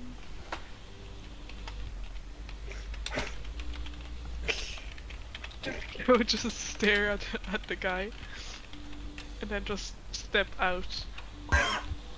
There is this trill as they use their reaction to whistle again. Oh my goodness. Oh no. I will like And now there is more confusion as more heads turn. And you see even It's an elemental Vidar. attack. That's what's happening. No. This was happening, obviously. Yeah, it's just an elemental attack.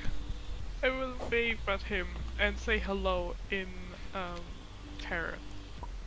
There's this Oh, no. almost crackling rumbling of a Threatening voice them. coming out of the earth elemental. Oh, everyone's disconnecting. Oh no. Oh no. Oh, What is happening? I'm still here. Me too, I think. Nope, Oh. there goes the No, next. not me. I'm about to be dead. Everyone is I'm gonna disconnected save now. real quick. I feel like I should disconnect. So you can reset, maybe.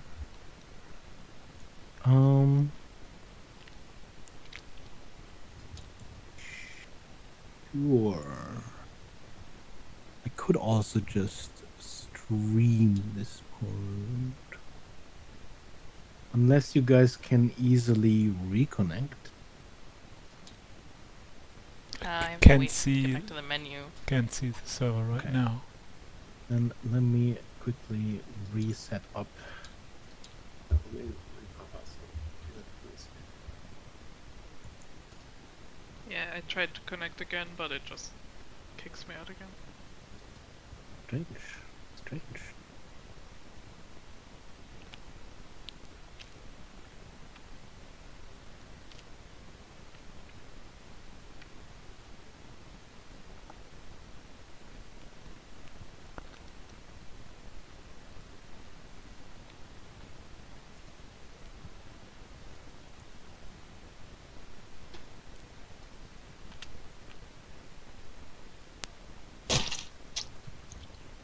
Does it allow you to join now?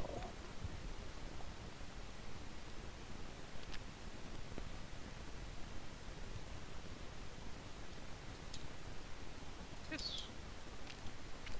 Mhm.